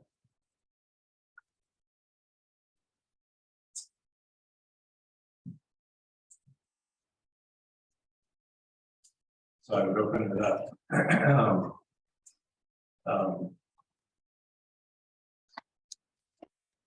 I would now like to read the town council response to the 2023 budget protest. Move to read the town council response, sorry, to the 2023 budget protest. All right, I have a motion. Do I have a second? George, I'll second it. A motion and a second. All those in favor signify by saying aye. Aye. Opposed, same sign. Motion carries. Town council response to the 2023 budget protest. We, the town council of the town of Clear Lake, have reviewed the 2023 budget protest and respectfully provide the following response.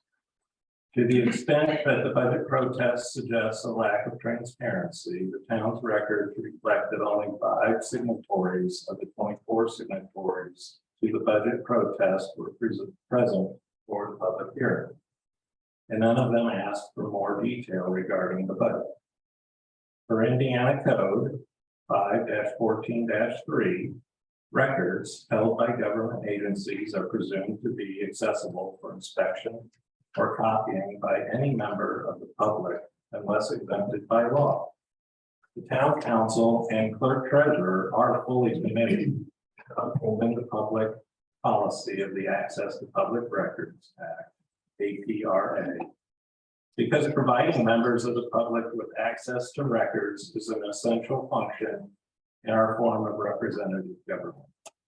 It is for this purpose that we have included, for convenience, a public records request form, acronym PRRF, on the town's website under departments/clerk treasurer/important clerk/treasurer forms, and gladly provide them for any in-person requests at the town hall.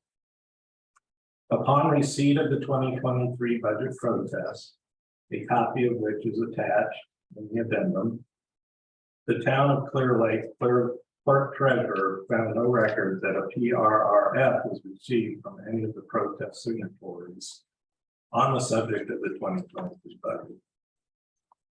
In response to the 2023 budget protest regarding certain proposed budget expenditures, see figure number 1, the town council and the clerk treasurer provide information in figure number 2 from the 2022 Community Crossings Grant application, copy attached and available on the town website. August 2022 council meeting minutes approving the recommended projects, copy attached and available on the town website. And the June 22nd, 2017 pavement asset management plan containing the 5-year road improvement projects the town has been implementing since 2018, copy attached. Clearly, the proposed street repairs are subject to securing the Community Crossings Grant and action by the town council to approve all or some portion of the street repairs after completion of the bid documents and following the public bidding requirements.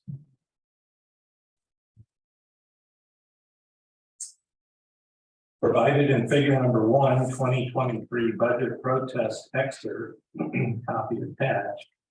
And I would not reread the same excerpt from the protest that we just recently, or just read. I would jump to the explanation section, which is figure number 2, responses to 2023 budget protest. Fund number 706.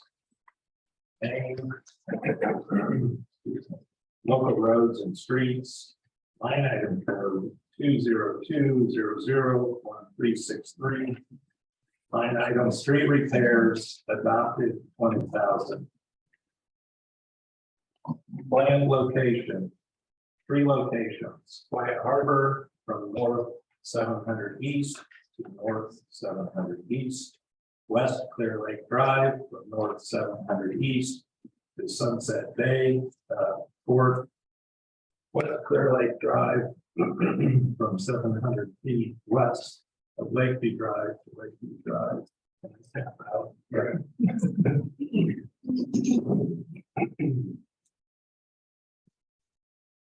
3 projects, including approximately 3,900 linear feet of roadway improvements, including full depth patching and replacement, mill and resurface and drainage improvements. Project documents, 2022 Community Cosigns Grant Application and supporting documents prepared by DLC, see appendix.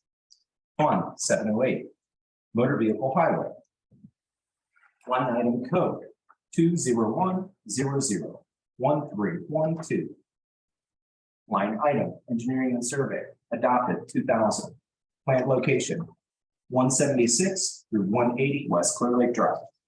Engineering alternatives to prevent road closure due to flooding. Project documents, none. Town experience based estimate. Continuing for fund 708, motor vehicle highway. Line item code 201001363. Line item street repairs adopted $60,000. Relocation, planned location, 3 locations. Quiet Harbor from north 700 east to north 700 east. West Clear Lake Drive from north 700 east to Sunset Bay Court. West Clear Lake Drive from 700 feet west of Lakeview Drive to Lakeview Drive. Nature and scope of the projects, 3 projects, including approximately 3,900 linear feet of roadway improvements, including full depth patching, replacement, mill, and surface and drainage improvements. Project documents, 2022 Community Cosigns Grant application and supporting documents prepared by DLZ. See appendix. Continuing with the Motor Highway Fund. Line item code 201001365 catch basins. Adopted amount 15,000. Planned location 176 through 180 West Clear Lake Drive and non-designated. Nature and scope of the project. Installation of 3 catch basins to manage road stormwater damage. Project documents, none. Town experience based on estimate. Fund number 720, major moves. Line item code 450001363, street repairs, $40,000. 3 locations. Quiet Harbor from north 700 east to north 700 east. West Clear Lake Drive from north 700 east to Sunset Bay Court. West Clear Lake Drive from 700 feet west of Lakeview Drive to Lakeview Drive. 3 projects, including approximately 3,900 linear foot of roadway improvements, including full depth patching and replacement, mill and resurface and drainage improvements. Project documentation 2022 Community Cosigns Grant application and supporting documents prepared by DLZ. Fund number 2319, name Cumulative Capital Development. Line item code 402001363, street repairs. Adopted $200,000. 3 locations. Quiet Harbor from north 700 east to north 700 east. West Clear Lake Drive from north 700 east to Sunset Bay Court. West Clear Lake Drive from 700 feet west of Lakeview Drive to Lakeview Drive. 3 projects, including approximately 3,900 linear foot of roadway improvement, including full depth patching, replacement, mill, and resurface and drainage improvements. Project documents. 2022 Community Crossings Grant application and supporting documents prepared by DLZ. See appendix. Fund 2411 Economic Development Credit. Line item code 444001363, street repairs, 40,000. 3 locations. Quiet Harbor from north 700 east to north 700 east. West Clear Lake Drive from north 700 east to Sunset Bay Court. West Clear Lake Drive from 700 feet west of Lakeview Drive to Lakeview Drive. 3 projects include approximately 3,900 linear foot of roadway improvements, including full depth patching and replacement and mill and resurfacing drainage improvements. Project documents 2022 Community Crossings Grant application and supporting documents prepared by DLZ. See appendix.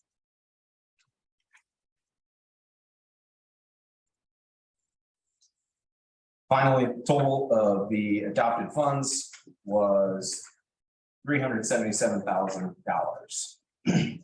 Figure 2 in response to the 2023 budget protest. Appendix 2023 protest supporting records. 2022 Community Crossing, August 16th, 2022 council meeting minutes. 2023 budget protest. 2017 pavement assessment management plan.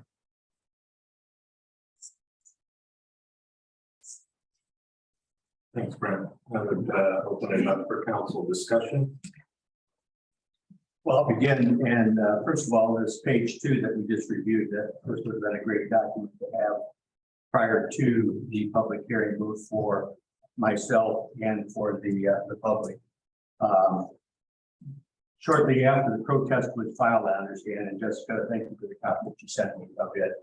Out on our webpage was posted up a whole bunch of source document supporting some of the road work. And, Prior to the at any rate, I saw it after the protest was filed, the Monday after. It's interesting that in what was posted were documents, council members and some public have asked for the road plan. And all we received prior to it was this, which really didn't tell much. On the webpage shows up a document dated December 1st, 2021. So that document has been in our hands, not privy to a council member. Document dated August 29th, signed by the council president, and prior to the public hearing, not in our hands. And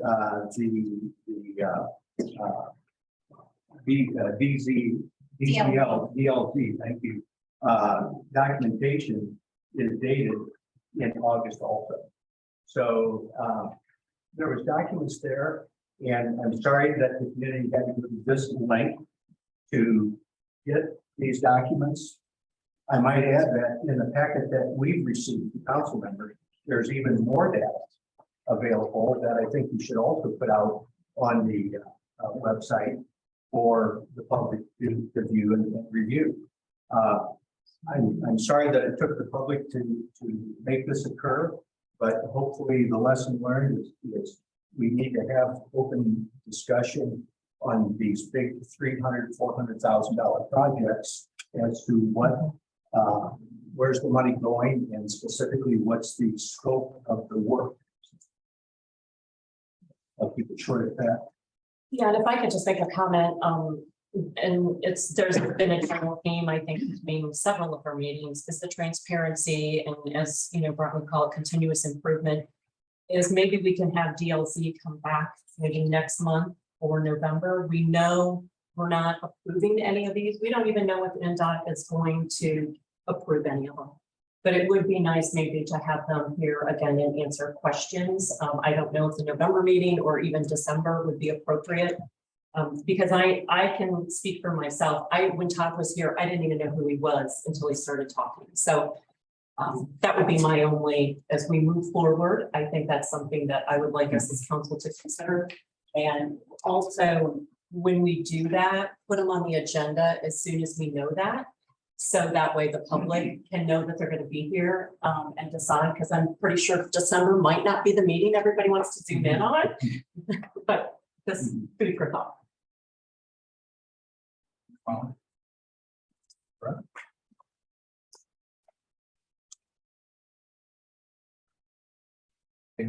Yep, like usual, I'm looking for process improvement.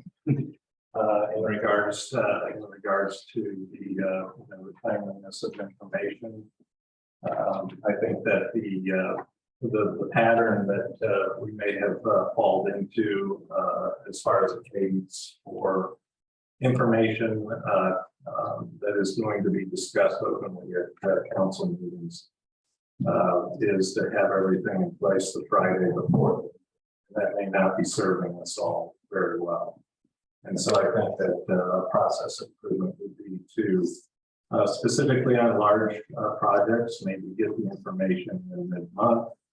We now have teams, we can more easily share it without open door law kinds of violations.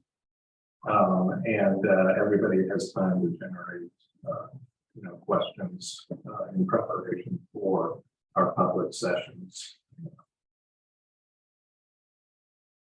So that's my lesson learned. Also, I would say that I've had several conversations with Todd from DLZ, and I've prepped him, on the feedback that we received last month and have asked him to plan on several discussions here with council as we approach possible grant approval to answer questions with regards to his assumptions in the projects that he has outlined in detail, and may not have, all the design information because that costs the town money. And his point is, I'm not sure that you want me to spend your money without an approved grant. So, but he would be more than willing to come in and just talk as to his view of the project. That's wonderful. And I think it goes back to the conversations we had with guys stuff. When we're spending that much money, it's just knowledge is power, and we can all get better for it. Well, I can speak of, again, we get caught up in this, we've always done it this way, mentality. And just for the audience's information, typically we put two people on an infrastructure committee, and Dan and I are on that committee. We work with the DLZs, the ERIs of the world, our engineering firms that do all this stuff. And again, this is a past practice. Typically what would happen is the two council members then would bring forward projects and present them. There wasn't a whole lot of discussion that went on. And again, this is the way that I was brought up here. But I can understand the need for all this information. And some of it is out there because you can go all the way back to the meeting minutes from back in 2018 and see what the projects are. But you don't probably get the grand scheme of everything that we're looking at and how we're looking at doing it. We're always, again, things that process improvements, looking now at boring the roads just to get soil samples, because we've got some of them that are, again, falling apart faster than what they should. So, yes, can we improve? We definitely can. Again, these iPads help. This information has been read, and we're going back to work plans that were done back in 2017. I mean, this stuff really that's been out there since 2017. It's unfortunate that we got into the discussion that we did, and the robust discussion. We need to do better at, I guess, communicating amongst ourselves as well. But again, this information's out there, and it has been for years and years. Matter of fact, the study was done actually before I even came on the council in late 2017. That tells you everything. So it's got some age on it, and I think we are all willing to make this whole council and our community better by more information. So that's my 2 cents. Any other hearing none, then I would move to approve the town council's response to the 2023 budget protest as written. The motion, do I have a second? This is Brent, I'll second that. The motion and a second. All those in favor signify by saying aye. Aye. All the same sign. No. Motion carries.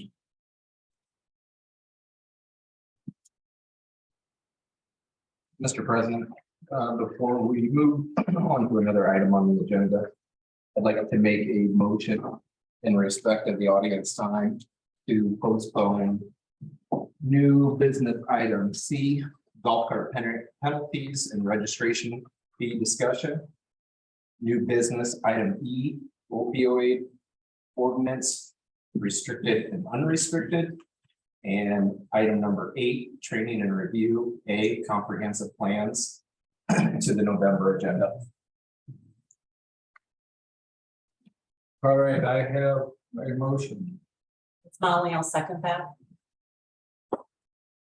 Motion and a second. All those in favor signify by saying aye. Aye. Opposed, same sign. Motion carries.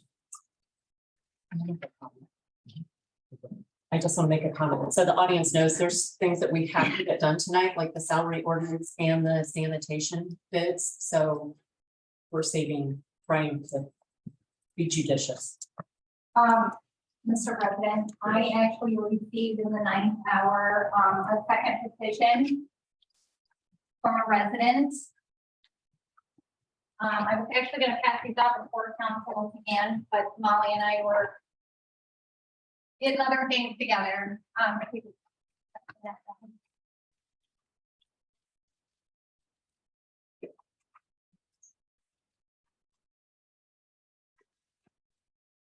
One of you want to volunteer to read it?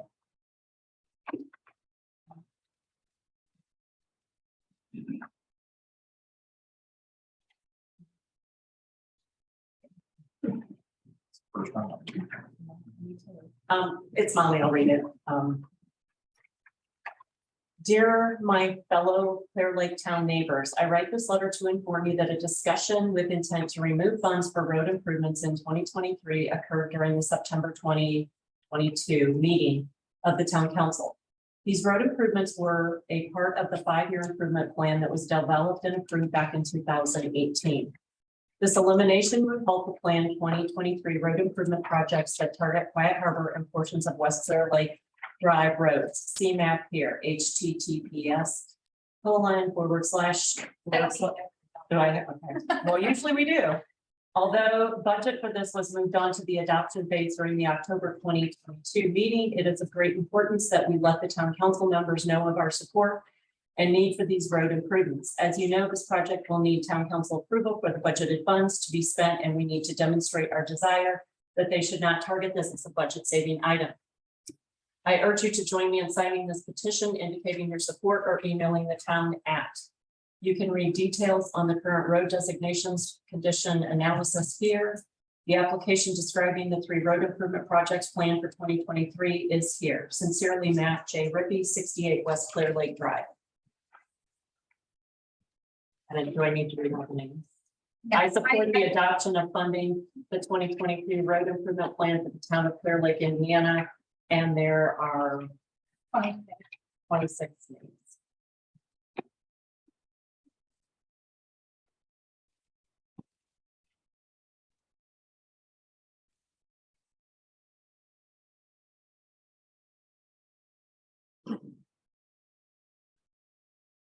And that'll be on file.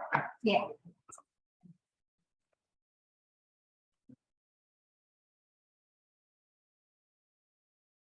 Again, appreciate the community's, response and expressing their opinion.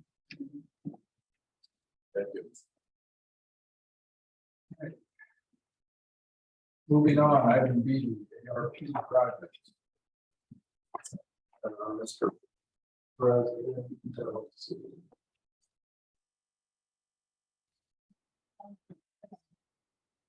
Mr. President, I would move that we skip item B as it has already been discussed in the superintendent's. I would second that. All right, I do have a motion and a second to skip item B, ARP projects. All those in favor signify by saying aye. Aye. All those same sign, motion carries. Moving on, new business, resolution ARP plan.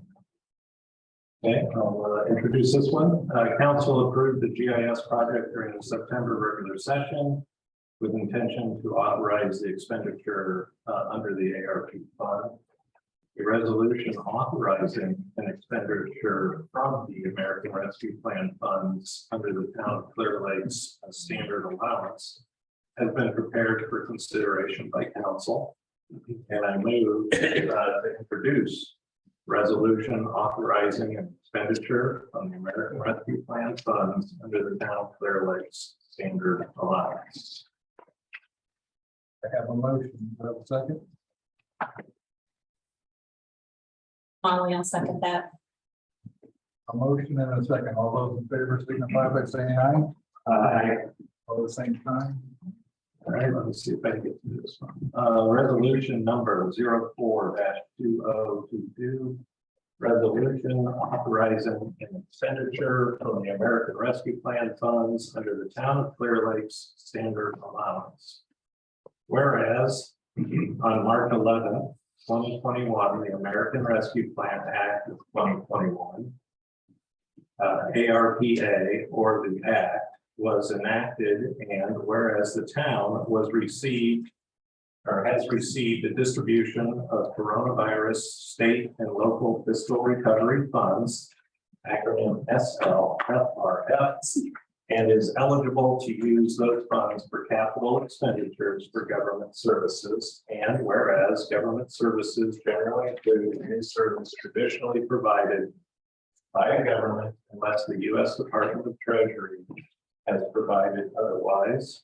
And whereas council of the town of Clear Lake has identified an expenditure which, in the judgment of the council, qualifies as a permitted use of the ARPA funds in direct support of provision of governmental services, which consists of the purchase of a geographical information system, GIS, and whereas the town council believes that it is in the best interest of the town and its residents to approve the expenditure and authorize the use of a portion of the ARPA funds for this expenditure. Now therefore be it resolved by the town of Clear Lake Council that one, an expenditure for the purchase of GIS system is hereby authorized and shall be paid from the ARPA funds not to exceed 46,000, and two, this resolution shall become effective immediately upon adoption. Upon motion duly made and seconded, the foregoing resolution was adopted this day of October 2022 by the Clear Lake Town Council, Clear Lake, Indiana, by a vote of blank days and blank days as follows.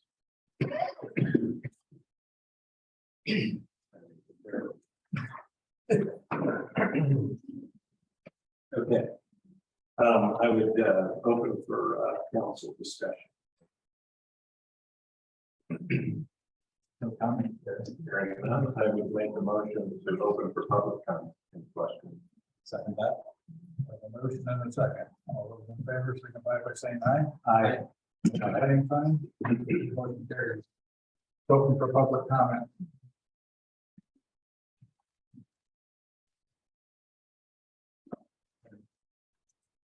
Hearing none, I move to close public comment. Second that. Motion and a second. All those in favor signify by saying aye. Aye. Same sign. Motion carries. So this completes the first reading of resolution authorizing expenditure from the American Rescue Plan funds under the Town of Clear Lake standard allowance. I move to suspend the rules of order, allowing for a second reading by title only. George gets second. Motion and a second. All those in favor signify by saying aye. Aye.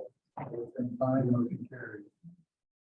Reading title, resolution authorizing an expenditure from the American Rescue Plan funds under the Town of Clear Lake's standard allowance. This completes the second public reading of resolution authorizing expenditure from the American Rescue Plan funds under the Town of Clear Lake's standard allowance. I now move to pass resolution authorizing expenditure from the American Rescue Plan funds under the Town of Clear Lake's standard allowance. Right, I have a motion. Do I have a second? George, I'll second. A motion and a second. Any further discussion?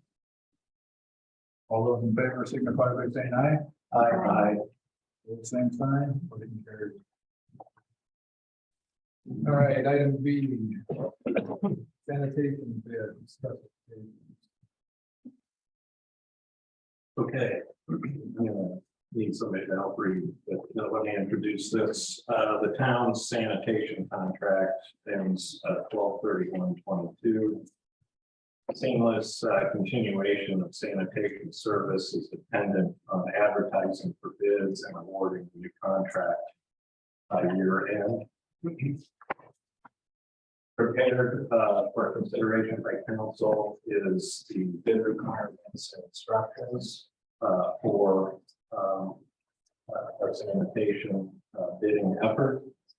The bid requirements and instructions, so you know, are an update to existing contract documents adjusted for the actual number of homes, and added a one-time pickup of electronics based on resident request during council and town hall meetings. Note that the instructions and requirements have been reviewed and approved by our council. So I move to read section 1 titled the bid specifications for residential curbside traffic. Have a motion, do I have a second? It's Molly, I'll second that. Motion and a second. All those in favor signify by saying aye. Aye. Opposed, same sign. Motion carried. I'll start.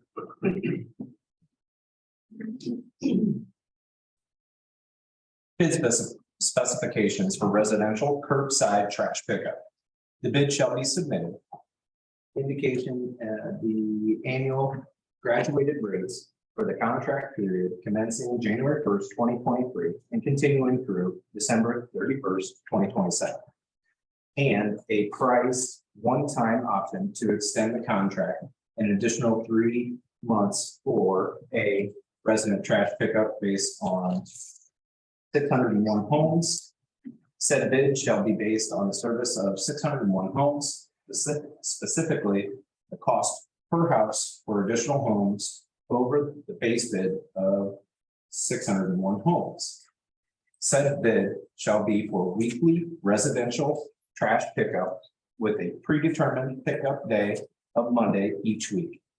Bidder to supply 1 wheeled sanitation tote per residence, 65 or 95 gallons at the option of the resident for said homes, as well as 4, but then we've got in parentheses 2 additional totes. So is that supposed to be 4 in parentheses there, Dan?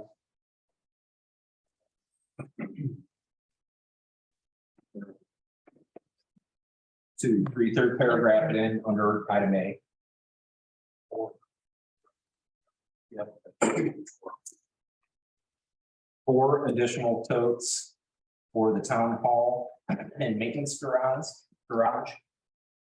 Residents requesting more than 1 tote will be identified by the town in advance of the first Monday of the contract period and included in initial distribution described above. Bid to include cost to provide curbside pickup for unlimited amount of garbage, exclusive of construction debris, including large appliances, accepting electronics and refrigerant containing items, furniture, carpet, excluding hazardous substances, rubbish, or trash, 1 day being the first collection day of each of the months of June, July, and September. Bid to include cost to provide curbside pickup for unlimited amount of electronics, 1 day being the first collection day in August. Bidder shall provide a one-time collection of unwanted trash cans and racks on the first pickup day in May 2023. Bidder shall also provide curbside collection of either single stream service or dual stream recyclable service from all residential buildings. The recycling material will be taken to a processing facility that segregates recyclables. Bidder to supply 1 wheeled recycled tote, 65 to 95 gallons at the option of each resident. To each residence located within the town, as well as 4, and we need to make another correction, the parentheses say 2 additional totes for the town hall maintenance garage by the first Monday of the contract period. Residences requesting more than 1 tote will be identified by the town in advance of the first Monday of the contract period and included in initial distribution described above. Bidders shall identify both the method of distribution and cost for any trash services required in addition to the supplied totes, i.e. additional totes, pre-purchased stickers, or approved trash bags. Residential trash pickup, alternative 2. Said bid shall be based upon service of 581 homes, provision of 1 6-yard dumpster at Hazenhurst condos, together with all other specifications contained in section A above. Bidder shall comply with IC 36-9-30-5D. Bidder to provide bid bond guaranteeing that should it be awarded the bid, it shall execute an acceptable contract within 30 days of the award date. Moreover, said bid bond shall be in the amount of not less than 10% of the bidder's total bid for 1 full year. Bidder to whom contract is awarded will be required to furnish and provide at its own expense a performance bond equal to 1 year or 1 full year's contract price. Bidder to provide certificate of insurance certifying coverage for the following, which shall include the town of Clear Lake as an additional insured under all policies. Automobile, a $1 million combined single limit for bodily injury and property damage liability, including non-ownership and hired car coverage. 2, comprehensive general liability insurance, including broad form liability coverages with a combined single limit of $1 million for bodily injury and property damage liability. Workman's compensation insurance with employer's liability, each accident, $500,000. Employee liability disease, $500,000 for each employee, and employer's liability disease policy limit, $500,000. 4, environmental impairment liability, $1 million. 5, an umbrella policy providing limits of $1 million as access to coverages specified in 1, 2, 3, and 4. 2, instruction to bid.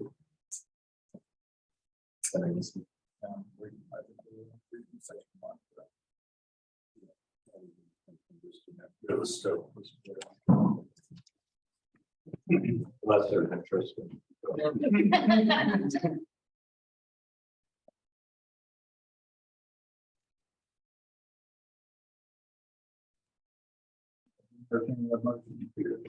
Open up to public comment. We have. Oh, I can do it. Council discussion. Council discussion. Regarding the one-time collection of unwanted trash cans and racks, we have the first pickup day in May. Do we want to potentially consider later in May or June, considering Memorial Day is the end of May, and some people might not be here that first pickup in May?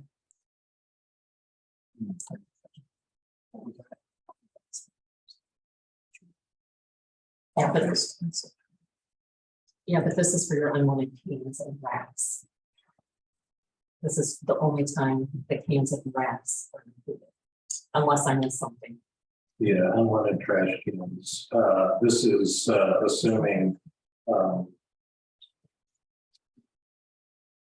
This is assuming that we award to somebody other than Washburn who provides our current service. Oh, correct. I'm just saying it's May. We have the first pickup day in May, and that would be before Memorial Day. And a lot of people might not be here until after Memorial Day. So you're recommending June. What month? June? I mean, you could keep the language all the same and just say pickup day in May and June.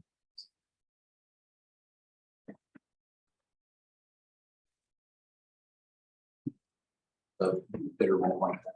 So you gotta do like the second pickup in June, or, you know what I'm saying? Yeah, You know I what I'm see what you're saying? saying. Because you don't want to double. I you don't wanna care. I double just it think up. it needs to be after Memorial Day. I'm open to. Sorry, what I was saying, guys, was we don't want to double it up for whoever's going to bid and say you gotta do the bulk pickup this day and you gotta pick up all the excess cans and things. So why don't we tweak it and say the second pickup in June would be for the racks?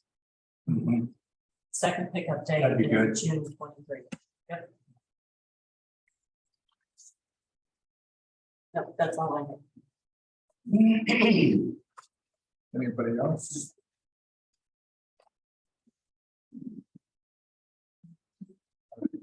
Now I didn't entertain the motion to open up public comment. So moved, Brent. George, I'll second. A motion and a second. All those in favor, signify by saying aye. Aye. Same sign. Open for public. So I'll make some comments. It's Bill Hannah at 208. I think in the past, there was some discussion about the recycling that was limited with no glass. We need to tell them what we want to be recycled. Yeah, so the reason that, the no glass, or the glass is a restriction today is that, the equipment that fits that. I'm aware of the restriction now. So whoever does it in the future, can they handle it? Will we require them to handle it? So the reason that there's no glass is that they use a compacting truck, and compaction of glass would create glass shards, which essentially neutralizes the whole value of a recycled product. And so if we ask, the response is, if we ask for glass to be picked up, it would drive cost because it would require special equipment. And so that's why it's not. That's going to be a prohibitive. I'm not saying that it's prohibitive. That's the reason it's not. We did look at it. We did ask the question. Then the other point, I think we all recognize that today, the washer, there are times when we have a lot of spillage on the road. I don't know what it's from, either it's the trash or the acquisition or whatever it may be, but virtually every place I stop, you see it. We need to provide provisions so that that kind of thing is eliminated or reduced, because it's a problematic. There is a technical report on a study that was performed, identifying the root cause of that spillage is the style of truck that's used, the rear loaders. The rear loaders have no other way to control the weight other than to discard the liquids that come along as a natural byproduct of the pickup.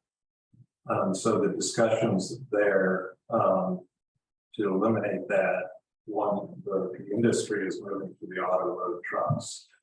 Auto load trucks don't have drains in the truck itself. And so discussions again were to not specify the equipment that they're using, but the whole industry of auto load. And in fact, I think Washler even did a test run. They desire to go to auto load because it's more cost effective for them. And so that's what I expect to see come back on the bids. Is auto load trucks. And that'll by default take care of the seepage issue. But I think those are good comments. As we take the bids, because I We agree. expect it to happen. Sure. Well, we Have equipment that need to reduces define the seepage. Yeah, we can define the equipment. Well, you know, you get in trouble there. You just tell them you don't want seepage. But how do you, it's not clear how you enforce no seepage, how do you measure no seepage? You know, it gets complicated quick. It will for sure, but we should put some teeth into the specifications so that the contractor recognizes they've got to do something. We can, We'll fight all day long, I'm sure, about it. You got some teeth in the verbiage. What I would suggest. yeah, again, I would caution against making an enforcement, but we can certainly add language to the desired goal. And to propose equipment that will assist in meeting that goal. I would, again, I'd be careful on specifying equipment, because then you have to really drives. So that's what you asked for. No, I just asked that you don't pollute my streets. I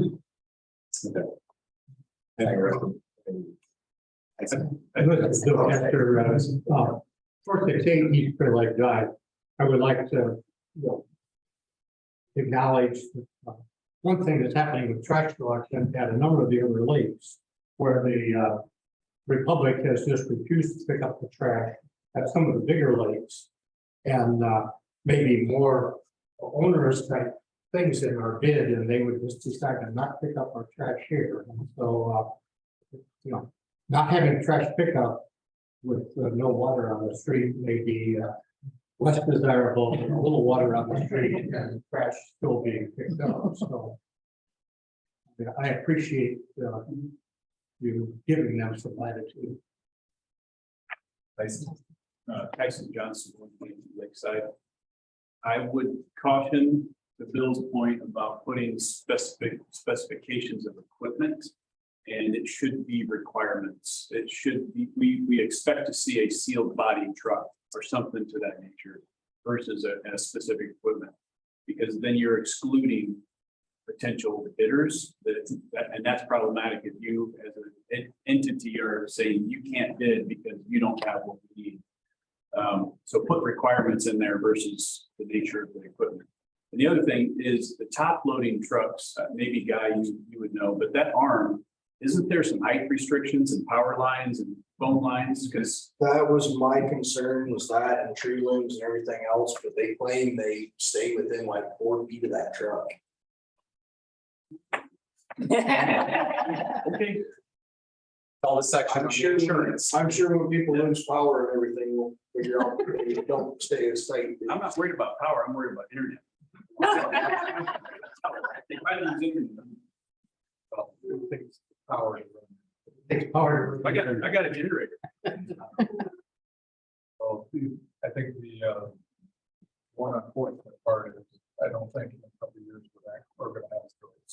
I think we're moving to top loaders and the days where we can have them put our trash cans back in corrals, I think is number. If we do go to the auto load, is there a specific corral that we can have that we can keep our bins in that they can come around and get it? They're gonna have to sit right out in the driveway in an opening. And a very big open. Yeah, several feet all the way around it. And the trash cans can't touch it, you have to.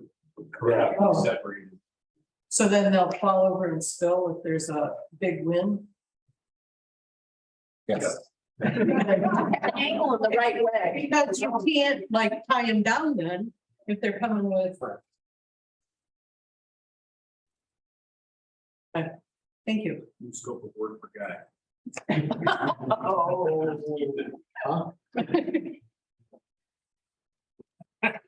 Anyone else? One last question. So Dan, I know you. What will likely going to be the bidder and the logical employee? I don't know how to predict it, although. They've shown interest in. Oh, yeah. Would you see, be willing to be? Absolutely. Yes, in the most part of the lake.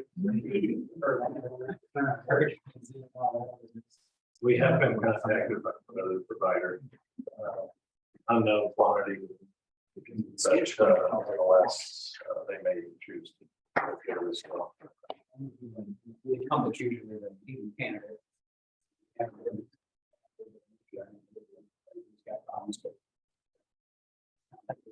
Guy, do you remember how many were actually in the last bid? Was it just Washington? Did the other? The last trash bin, I wasn't here, it was before I was. That's what I thought. I thought we had Republic pull out at that point in time, and the only person that was willing to bid was Washington. And the other thing we have to look at is if we go with bigger companies, could cause more damage to the roads because their trucks are that much bigger.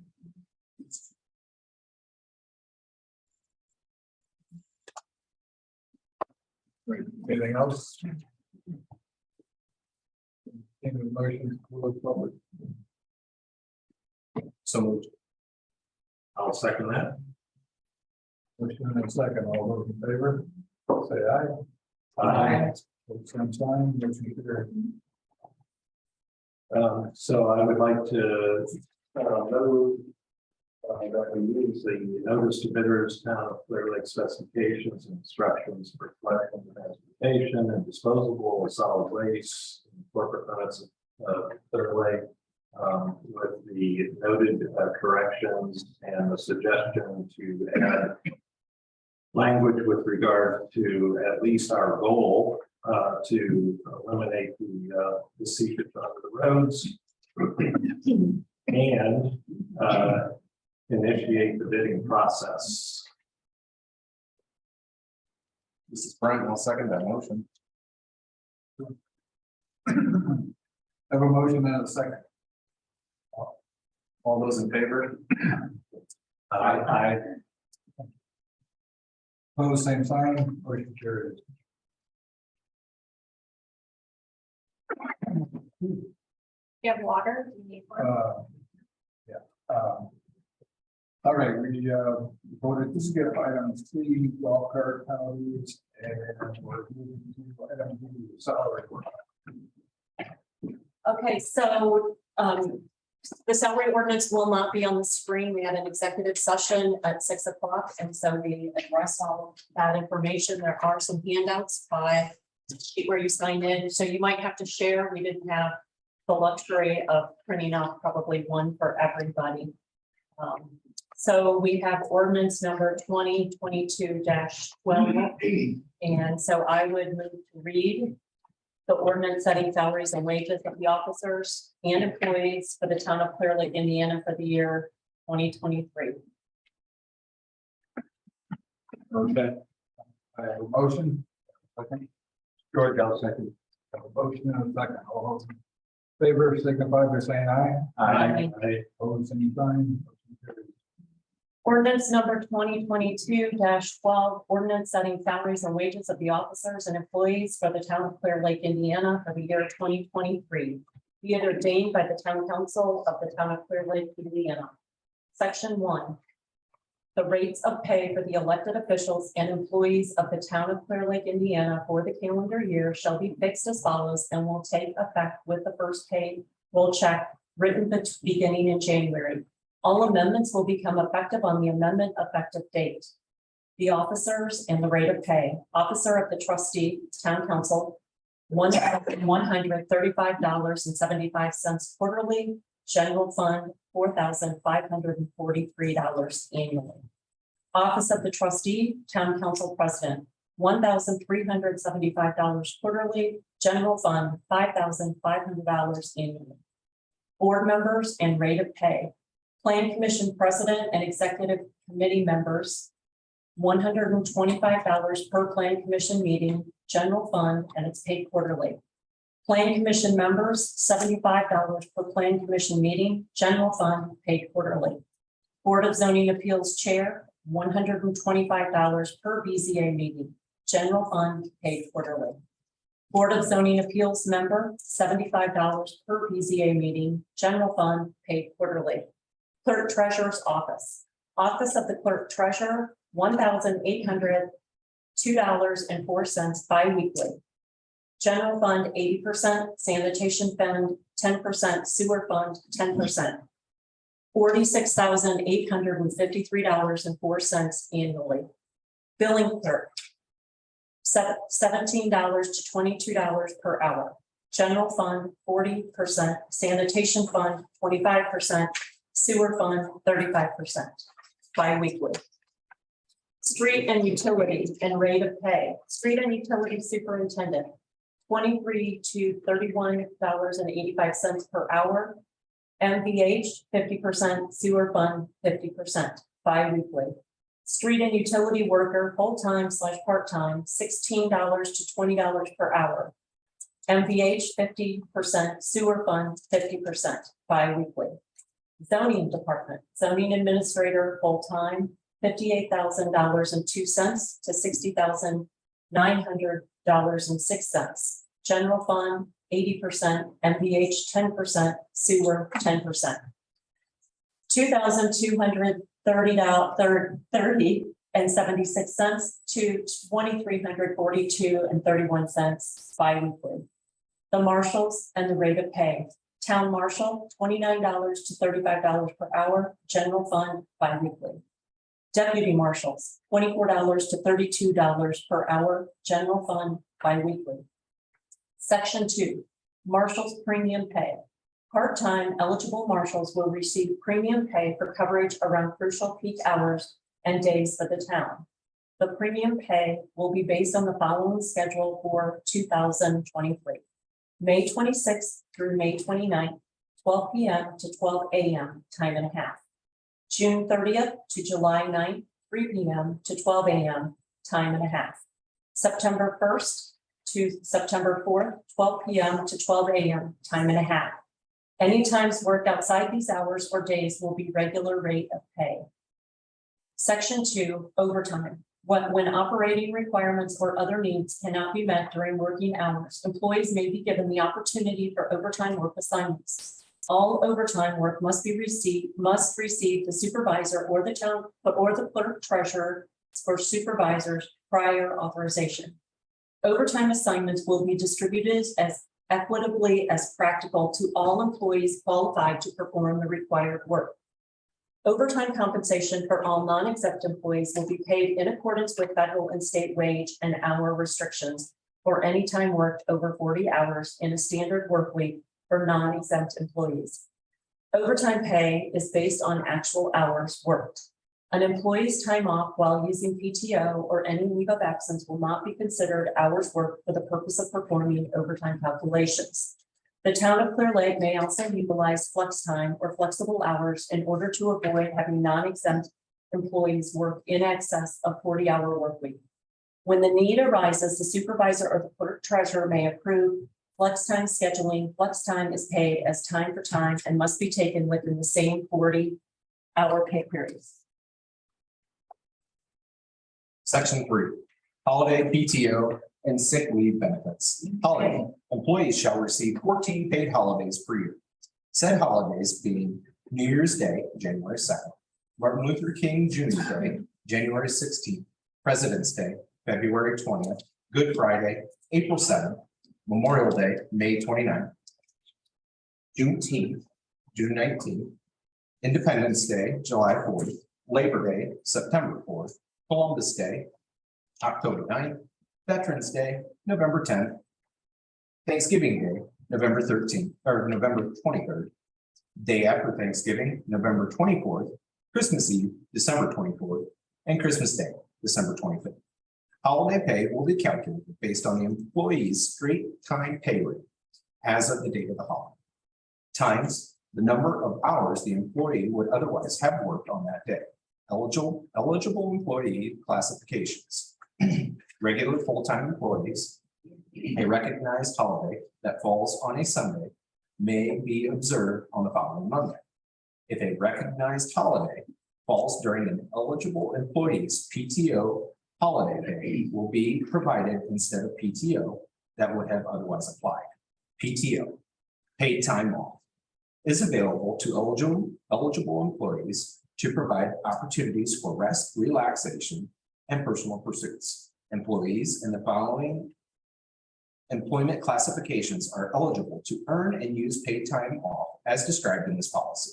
Regular full-time employees, the amount of paid time off benefits as an employee accrues each anniversary year increases with the length of their employment as shown in the following schedule.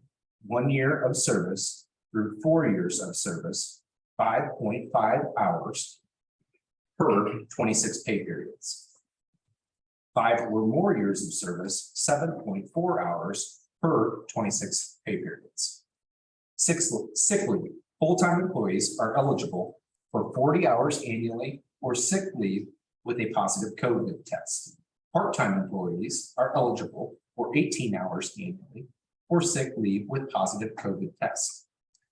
Section 4, insurance benefits. Full-time employees and the clerk treasurer of the town shall be given an insurance benefit via an improved HSA of $320 per month by direct deposit. Section 5, Indiana Public Retirement Benefits. Eligible full-time employees who work in a covered position and the clerk treasurer with the town will be covered by Indiana Public Retirement Systems. Parentheses, INPERS. The benefits, cost, and administration are determined by the current INPERS directives. Section 6. Be it further ordained that the annual amounts for the town council members shall be paid quarterly with the second bi-weekly pay period of the last month of the quarter. All employees and the clerk treasurer shall be paid bi-weekly on Thursday for the 2 weeks prior ending on a Sunday. Plan commission members and Board of Zoning Appeals shall be paid quarterly in the last week of the last month of the quarter. Section 7, be it further ordained that the town council may alter the rate of pay for employees listed by a vote of the town council during a public meeting. Section 8, be it further ordained that the town council shall hire temporary employees, part-time employees, full-time employees, or contract employees by a vote of the town council during a public meeting. The rate of pay will be established at the time of approval. Passed, enacted, and adopted by the town council of the town of Clear Lake, Steuben County, Indiana, this November 15th, 2022.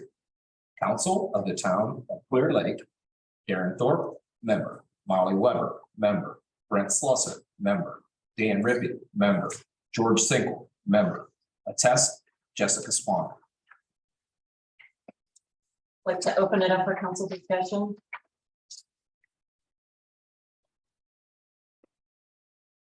Second.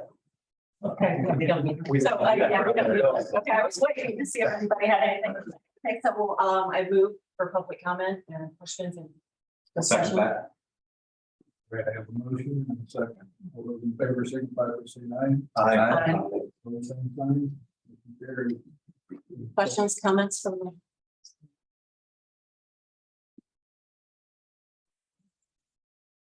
Hearing none, I move to close public comment. Second that. Motion and a second. All those in favor, signify by saying aye. Aye. So that okay, that completes the first reading of the ordinance number 2022-12. I move to suspend the rules of order and allow for the second reading by title only. Second. George, no second. Motion and a second. All those in favor, signify by saying aye. Aye. Opposed, same sign. Motion carried. Well, I move to pass ordinance number 2022-12, ordinance setting salaries and wages of the officers and employees for the town of Clear Lake, Indiana for the year 2022. 2023, thank you. 22. I'll second that.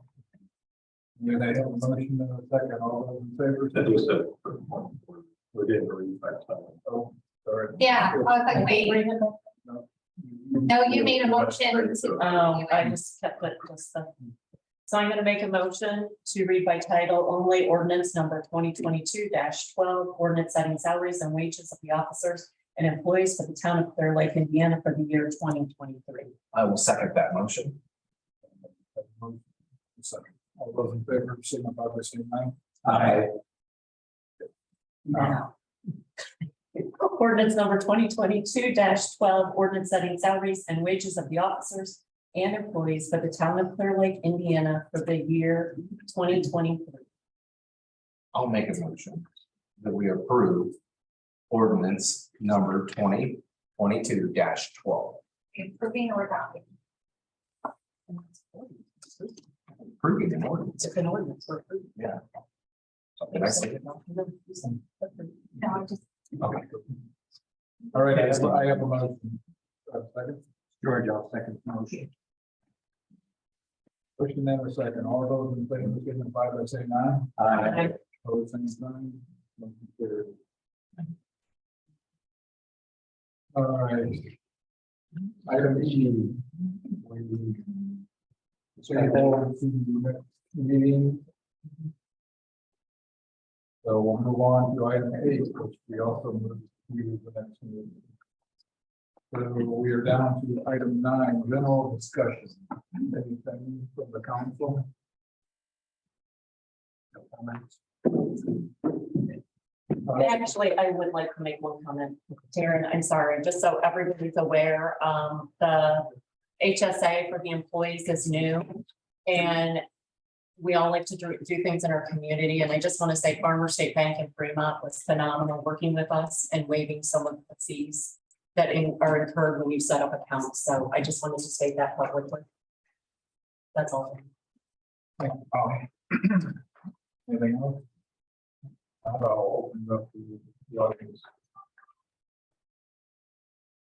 I'd like to make kind of a general comment. I've been in Polite for over 50 years, probably a permanent resident here only for the last 2 or 3 years. And maybe this is only the second meeting I've been at the council. And I just really want to compliment. I mean, I've been impressed with the fact how things have been done civilly, particularly at the last session. You had an open discussion, there were obviously some disagreements, you addressed those disagreements, you worked them out. And this is exactly the way I think the town council wanted to make it. So I just want to express that compliment to you. And actually thank you for the amount of time and effort that you put in, because this is kind of a thankless job.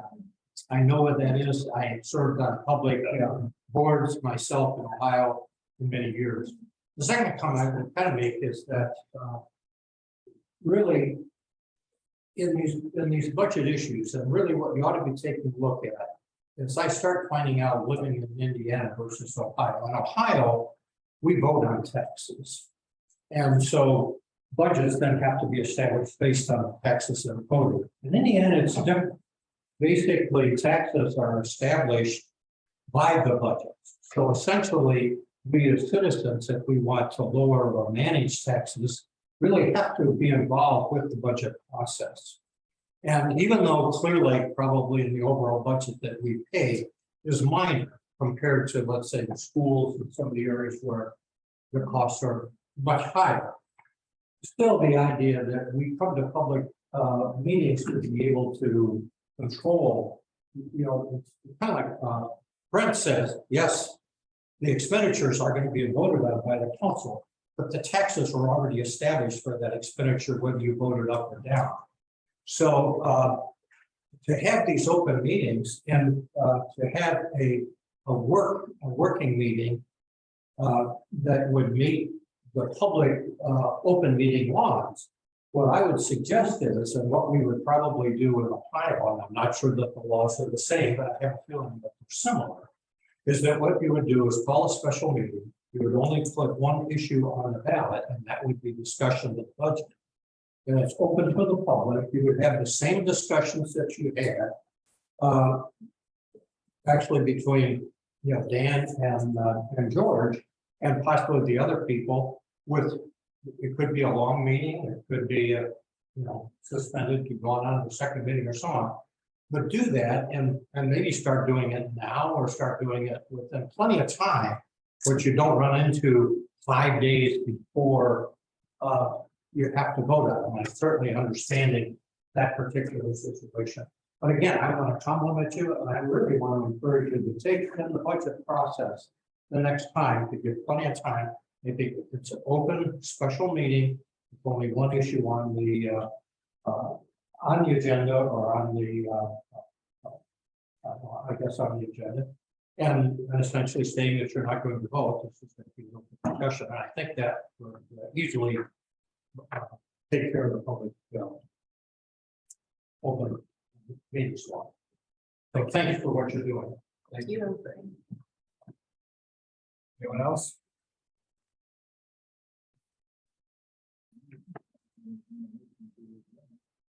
Molly, I'll make a motion to adjourn. Brian, I'll make a second. Motion and a second. All of them, everybody say aye. Aye. Thank you all. In order.